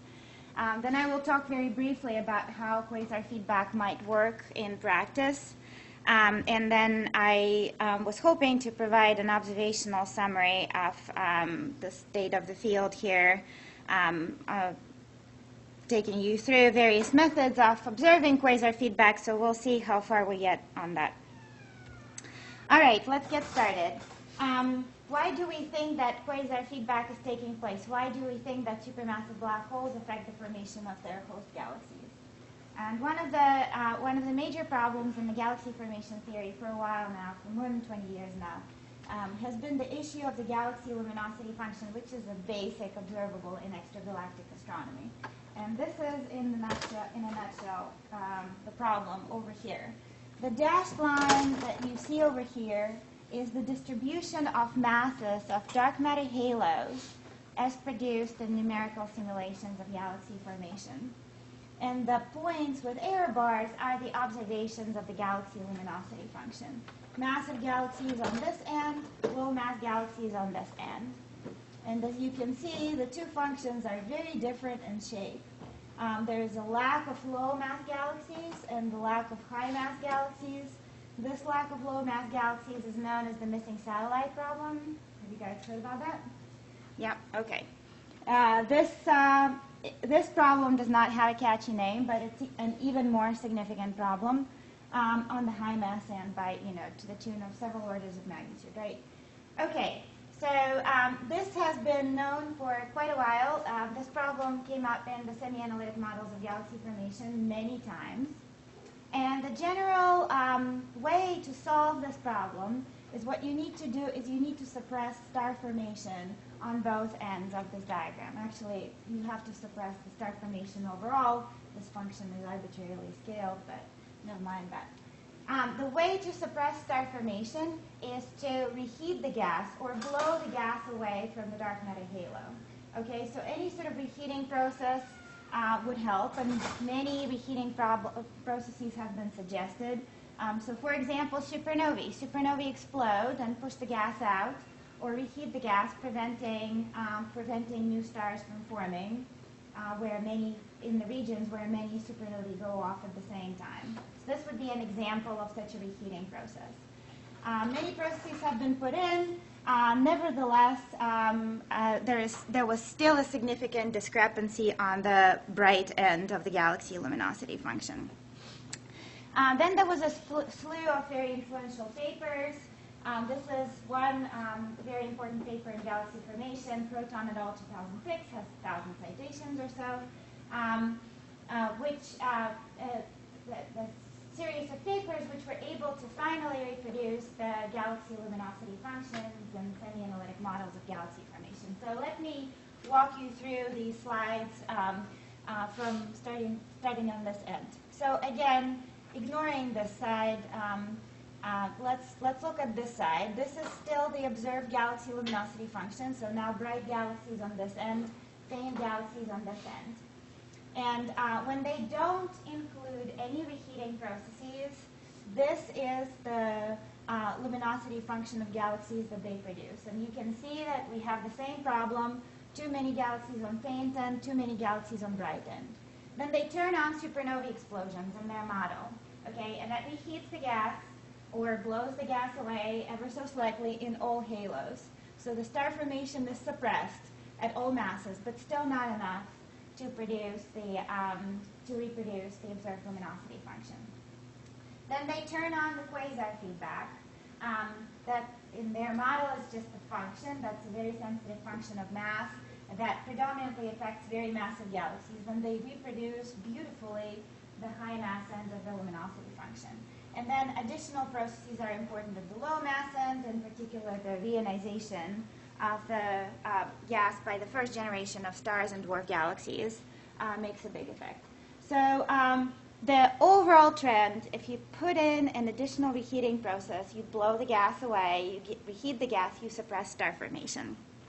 And if you remember one thing from this talk, this is it.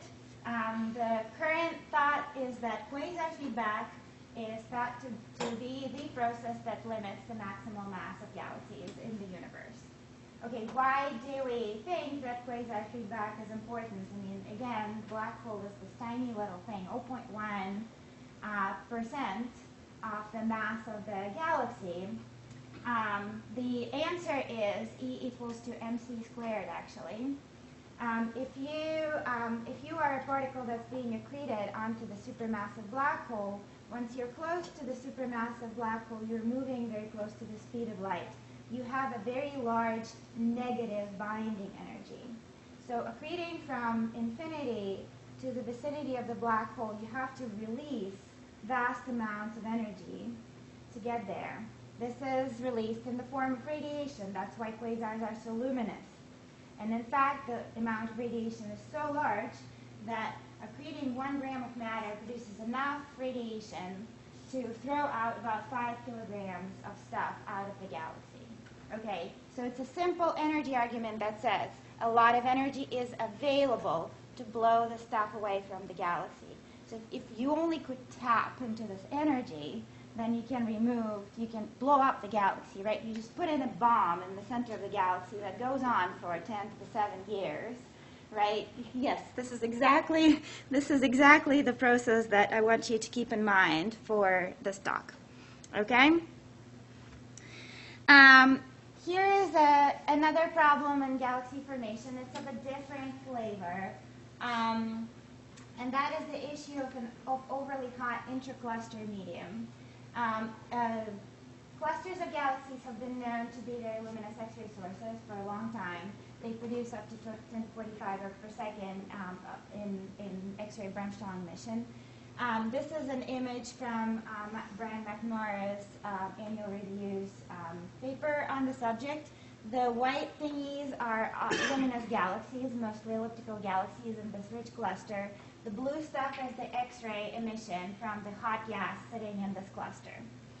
And since the gas is producing this vast amounts of emission, this energy must be coming from somewhere. the first thought that people thought, the first thing that people thought of as being responsible for this emission is just simply the gravitational settling of the gas in the gravitational potential of the cluster, right? So gas settles, releases the extra energy, produces the X-ray emission, continues settling. If this were the responsible process, then you expect a large accumulation of cold gas in the center of the cluster. And that is not observed. And this has been a problem for a long time. In the 80s, Andy Fabian wrote a review about this being a very significant problem back then. Nowadays, we think that gravitational settling is not, in fact, the energy source for the X-ray emission of clusters of galaxies. And this is illustrated here. In many of those clusters, you see cavities which are filled with radio emission that is shown here in the red. And so the process that I would like you to keep in mind for these objects is that there's a central cluster galaxy in this object which hosts a supermassive black hole. The supermassive black hole produces relativistic outflows, jets. So the stuff that you see in the red is the synchrotron emission from the relativistic jet in this object. The jet slams into the intercluster medium and inflates these bubbles over here. So the bubbles are filled with extremely hot, very low density plasma that does not produce X-ray Bremsstrahlung, which is why they're seen as holes or cavities in the X-ray image. And then somehow the energy gets transferred from the radial lobes to the intercluster medium, and that provides the heating mechanism. Okay, so this is a different flavor of a feedback mechanism with relativistic jets being predominantly responsible. All right, here is another issue in galaxy formation, one that I'm sure most of you have seen. One of the major discoveries by the Hubble telescope over the last 20 years has been this strong correlation between the masses of the supermassive black holes and the stellar masses and the stellar velocity dispersions of their host galaxies. So this is a more recent rendition of this diagram. This, I'm sure you can't see it because I can't. The sigma, the stellar velocity dispersion of the galaxy, and the mass of the black hole with 10 to the 10. So the most massive black holes being, several times 10 to the 9 solar masses kind of things. Another very interesting bit of phenomenology here is that supermassive black holes and their host galaxies show surprisingly similar evolution over cosmic time. This is the star formation luminosity of galaxies over cosmic time, and this is the accretion rate onto supermassive black holes over cosmic time. And both of them ramped up from infinity to about peaking at redshift of 2, and then declined after that. So again, we see this surprising connection between the black hole and the galaxy, and it is surprising because the two things are very different mass scales and especially spatial scales. And so people have been talking about the need for some relationship in the formation between the galaxy and the quasar, and so the need for quasar feedback. Okay, this is a very famous now simulation by Springle, Hopkins, and collaborators. Somebody already showed the picture from this morning, but this is one particular idea for how quasar feedback might work. Okay, this is not the answer, but it is a potential answer. It puts forward a very compelling picture. So we have two gas-rich galaxies that are coming together.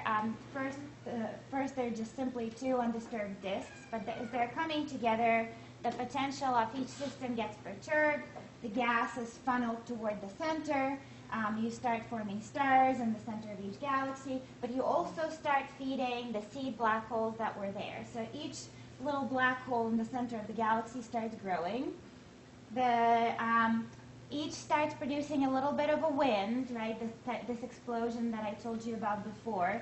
You can see this wind coming on at this stage already. But then you have the final coalescence And the two black holes merge, producing one black hole, which is now accreting very rapidly, producing a lot of emissions, producing a lot of wind.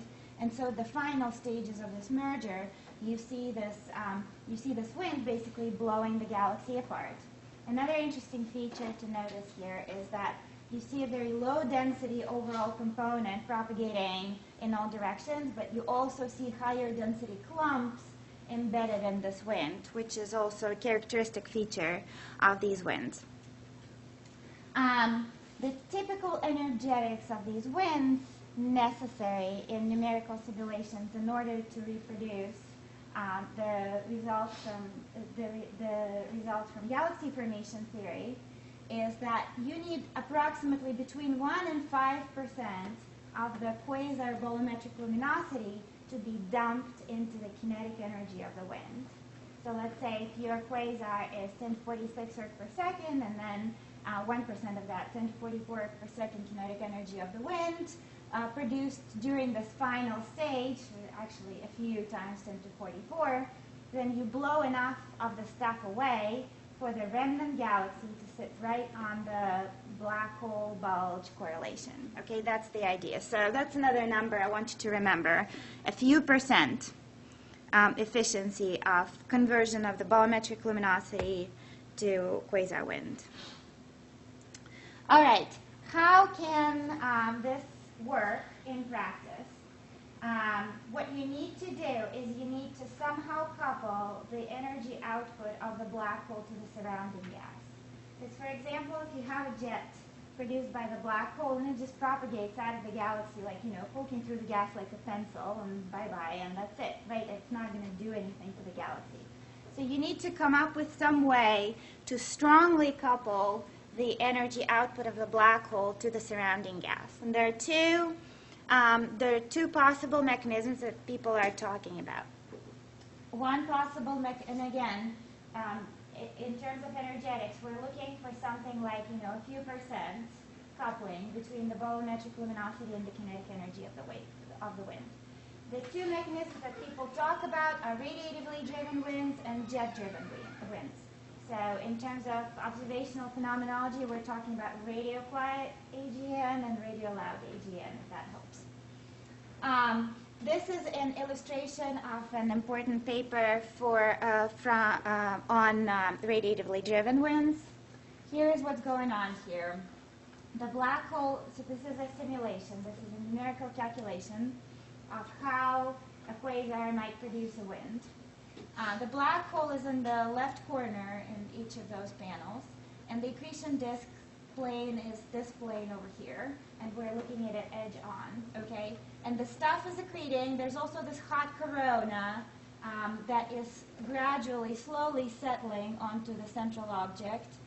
As you can see, the velocity vectors over here. And what's happening is that ultraviolet emission is produced in the accretion disk as the stuff is accreting. And then here in this zone between very highly ionized and not so highly ionized material, these ultraviolet photons are very efficiently captured by the matter. They're just in this, it's just in the soft spot in terms of opacity. So these particles over here, the ions, absorb photons from the disk very efficiently, and so the photons act with radiation pressure on this stuff. This stuff gets accelerated and actually can get accelerated to very high velocities, up to 0.1 the speed of light. Okay? This is still on very small scales. You can see this only goes, the simulation is out to 1,000 Schwarzschild radii. So that doesn't help us on galaxy scales. But what we think is happening is that this is the bomb, right? Then this produces this powerful wind on very small scales that's moving, with 10% the speed of light, kind of velocities. Very energetic thing that slams into the interstellar medium, drives shocks into the interstellar medium, accelerates the clouds and the diffuse stuff away, and that's how this bomb actually acts on the large scales, on the gas on larger scales in the galaxy. Here's another possible mechanism. Let's say we have a relativistic jet, and it's very highly collimated, but it is sitting inside a fairly dense environment. And so what happens is that even though the jet is very narrow and wants to move very rapidly, it slams into the denser interstellar medium. That produces a bow shock over here, flow back of the medium. This flow back fills in this cocoon with extremely hot, very low density stuff.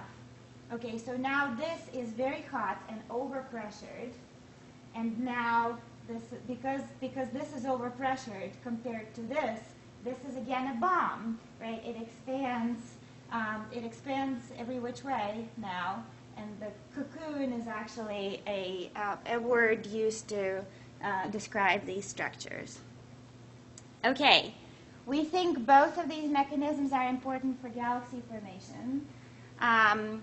Perhaps radio quiet feedback, well, my personal opinion is that radio quiet feedback is probably the dominant source of feedback for solving the problem like the overabundance of massive galaxies in the simulations, while this type of feedback is probably more important for reheating the intercluster medium. Okay, so I have about 10 minutes, so I will definitely need to go. I will definitely not have enough time to do all of the above, but I just want to give you a flavor of some of the observational issues here, okay? And we'll get through whatever we get in the remaining time. These are a bunch of different ways of observing quasar feedback, and this is an extremely active field. So for many years, people could not see this process in action. People have been looking for it for a very long time, and all of a sudden, using different techniques, we are all observing very similar things. So there is a paper on quasar feedback on Astro probably like every day. Many groups working on this at the same time using different techniques. There are some observations I will show of radio galaxies and radio loud quasars. So those are objects with powerful jets. Another method of doing this is using absorption line systems. Again, using quasar as the illuminating source. An extremely active field in light of Herschel and especially ALMA observations on looking for molecular and neutral outflows in quasar host galaxies. The stuff that we've been doing is using ionized gas emission. This is a very new emerging field in which people are trying to measure the direct impact of quasar winds on high redshift galaxies. I'm hoping Rachel and I will be working on that in the next couple of years. So those are all very hot topics in observational extragalactic astronomy. You will see many of those issues come by on AstroPH. All right, so just to give you a couple of ideas of what people do, let me start with this. Let's talk about the absorption line systems in quasars. So suppose you have this wind. Suppose you have a quasar and the wind propagating on larger scales. Well, then the quasar, the wind is blue shifted relative to the quasar frame because so it is in between quasar and you and is moving away from the quasar. And this is exactly what's illustrated here. This is an emission feature, a carbon-4 emission line in the quasar rest frame. And blue shifted relative to that, we see absorption of the same quantum mechanical transition. By looking at the difference in velocity between the absorption and emission wavelength, you can figure out the blue shift and therefore the velocity of the outflow. In this particular case, it happens to be between 600 and a couple of thousand kilometers a second, but they come in pretty extreme velocities. A fairly large fraction of all radio quiet quasars show features like that, between 15 and 20%. It's actually non-trivial to distinguish between features intrinsic to the quasar and features in the intervening intergalactic matter. the main problem with these observations is that in order to, so for galaxy formation, we want to know how much mass, how much energy is carried by these winds. And this is actually very difficult to calculate because velocity is the only direct observable. Velocity you just get from the Doppler shift of this feature.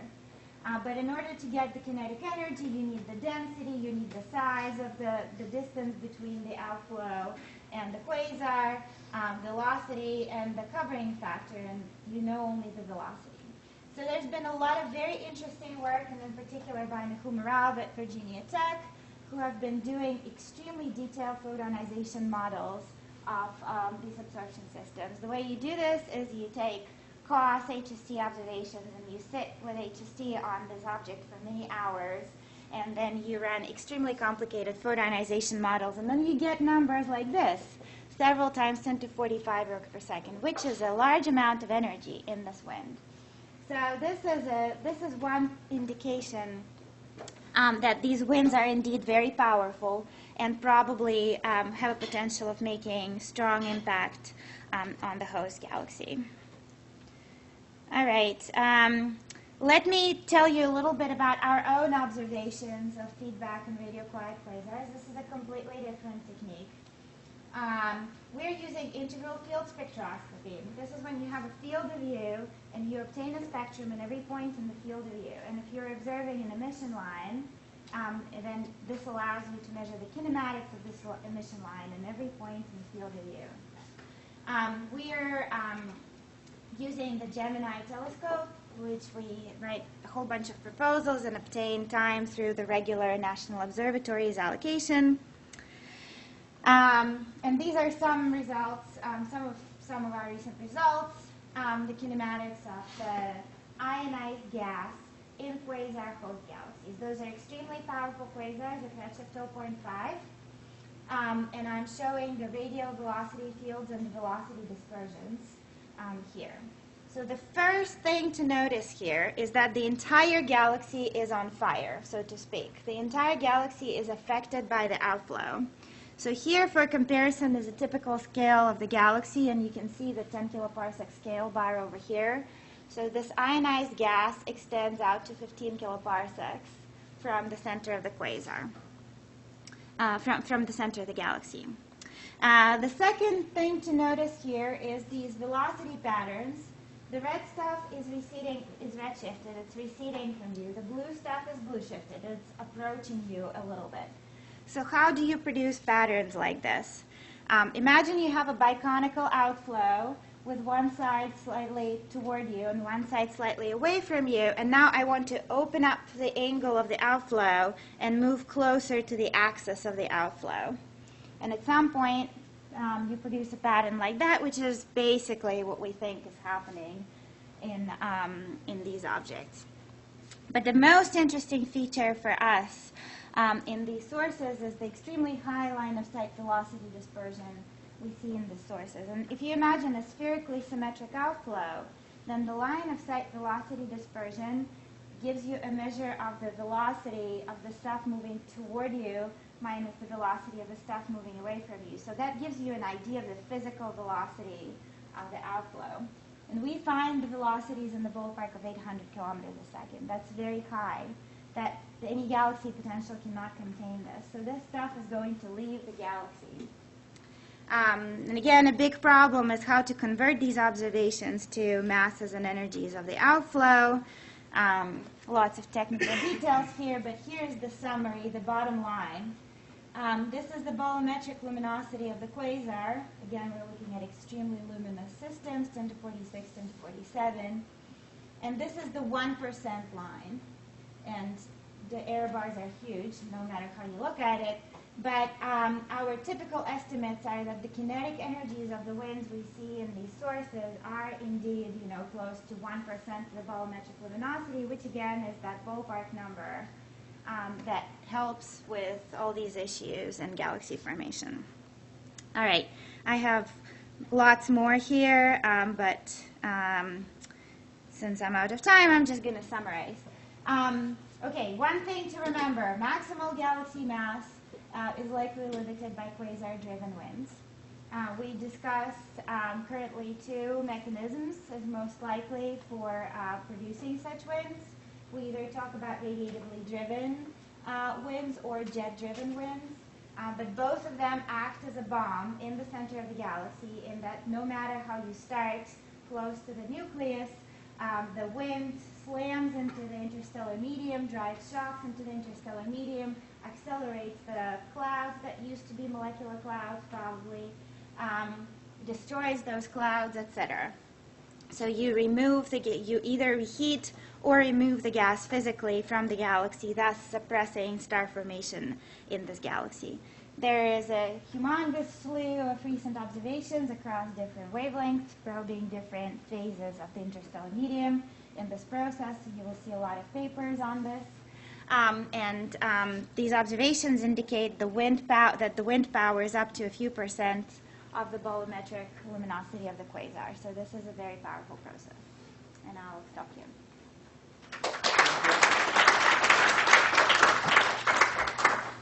Thanks, Nadia, for coming and for the great Thank you. talk. I did not really know about this phenomenon, so really now I'm aware. So, are there any questions from the audience? Yes? Yeah, so something that's not very well understood in the black hole community is redirection, especially in the case of a jet. But even if you're just considering wind, maybe there's not a strong jet, so the case that you're talking about radiated driven winds, how important do you think redirection of the wind flow off the disk, redirection of the disk is, or is that the sort of thing that at a galactic scale really doesn't matter? This is an excellent question, and I was going to talk about this, but so you're giving me an opportunity to show this beautiful thing. Okay,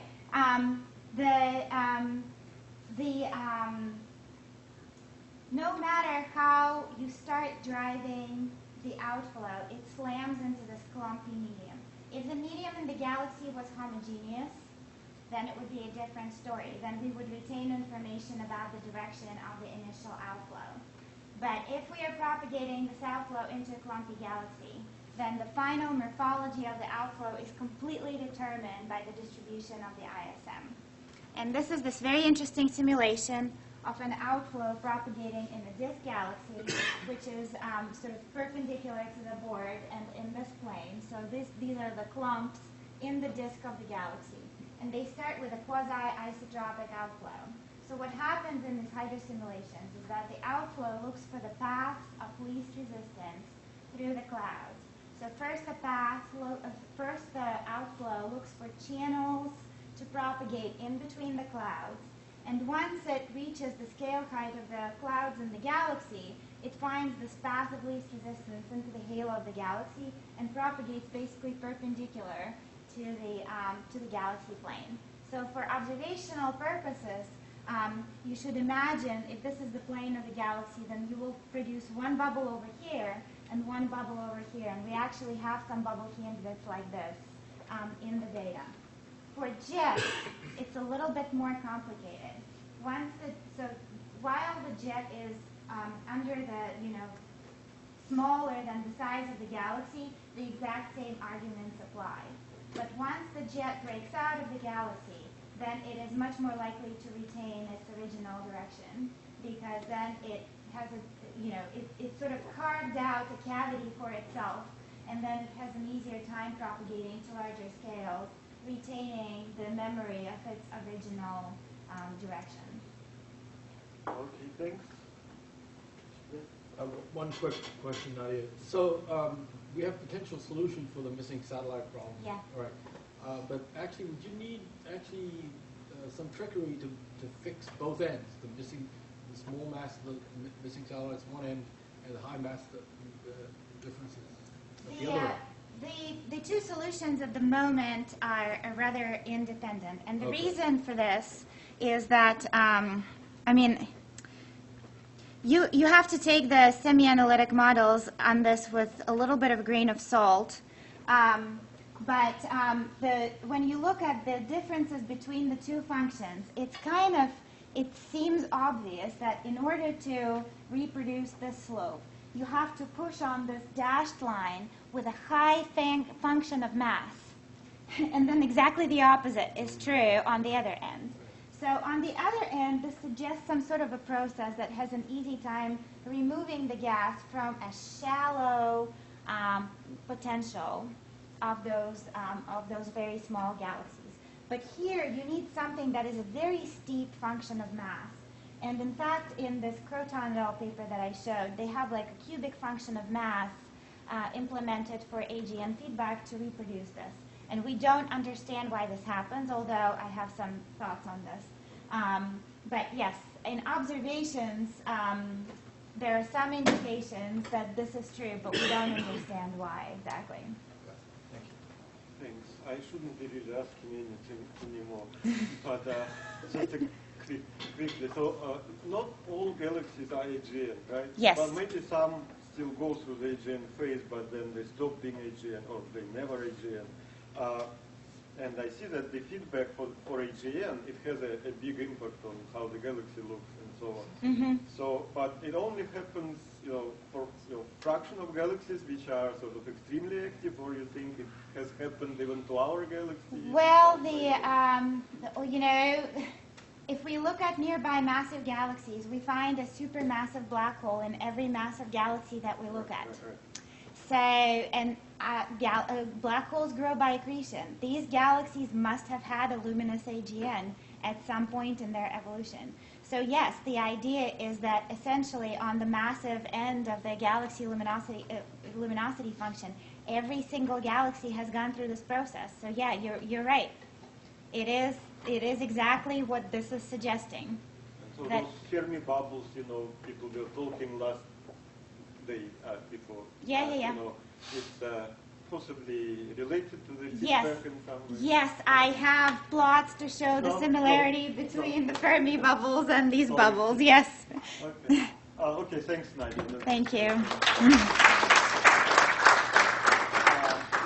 Next speaker is Hirash. Is he here? Hirash Pashan? No? Oh man, this is the, I shouldn't be happy about it. I'm kind of happy because we can get a little bit back on track. And so then the next speaker is Rachel Alexandrov. Please. Rachel comes to us. Oh, how lucky. We have her also from Johns Hopkins University, and apparently it will be something very relevant to the Nadia's talk, maybe, or maybe not, I don't know. Indirect evidence for escaping Lyman continuum from Lyman great analog galaxies. So, Using Mac? yeah, if that works, that would be great. Sorry, I would have come up earlier, but I figured there was someone sort of other side.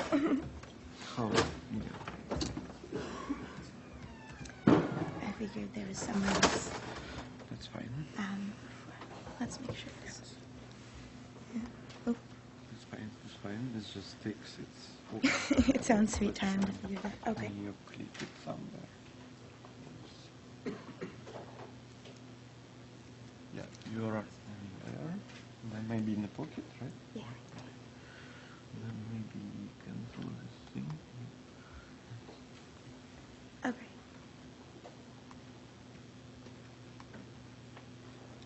Does that work? Great.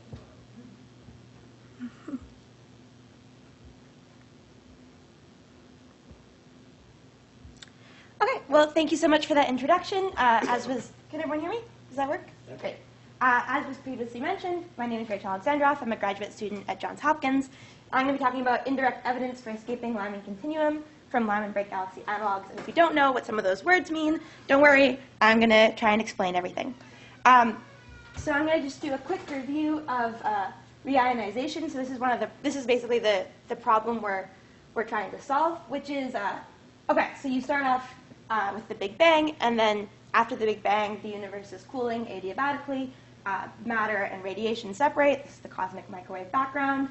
And then eventually it'll be cool enough that protons, electrons, and neutrons join back together to form atoms, and you're left with mostly neutral hydrogen. And so this is the dark ages. There's very little radiation from the matter because everything's in a neutral phase. And eventually, the neutral hydrogen is going to condense enough that you're able to form the first stars and galaxies and maybe even quasars.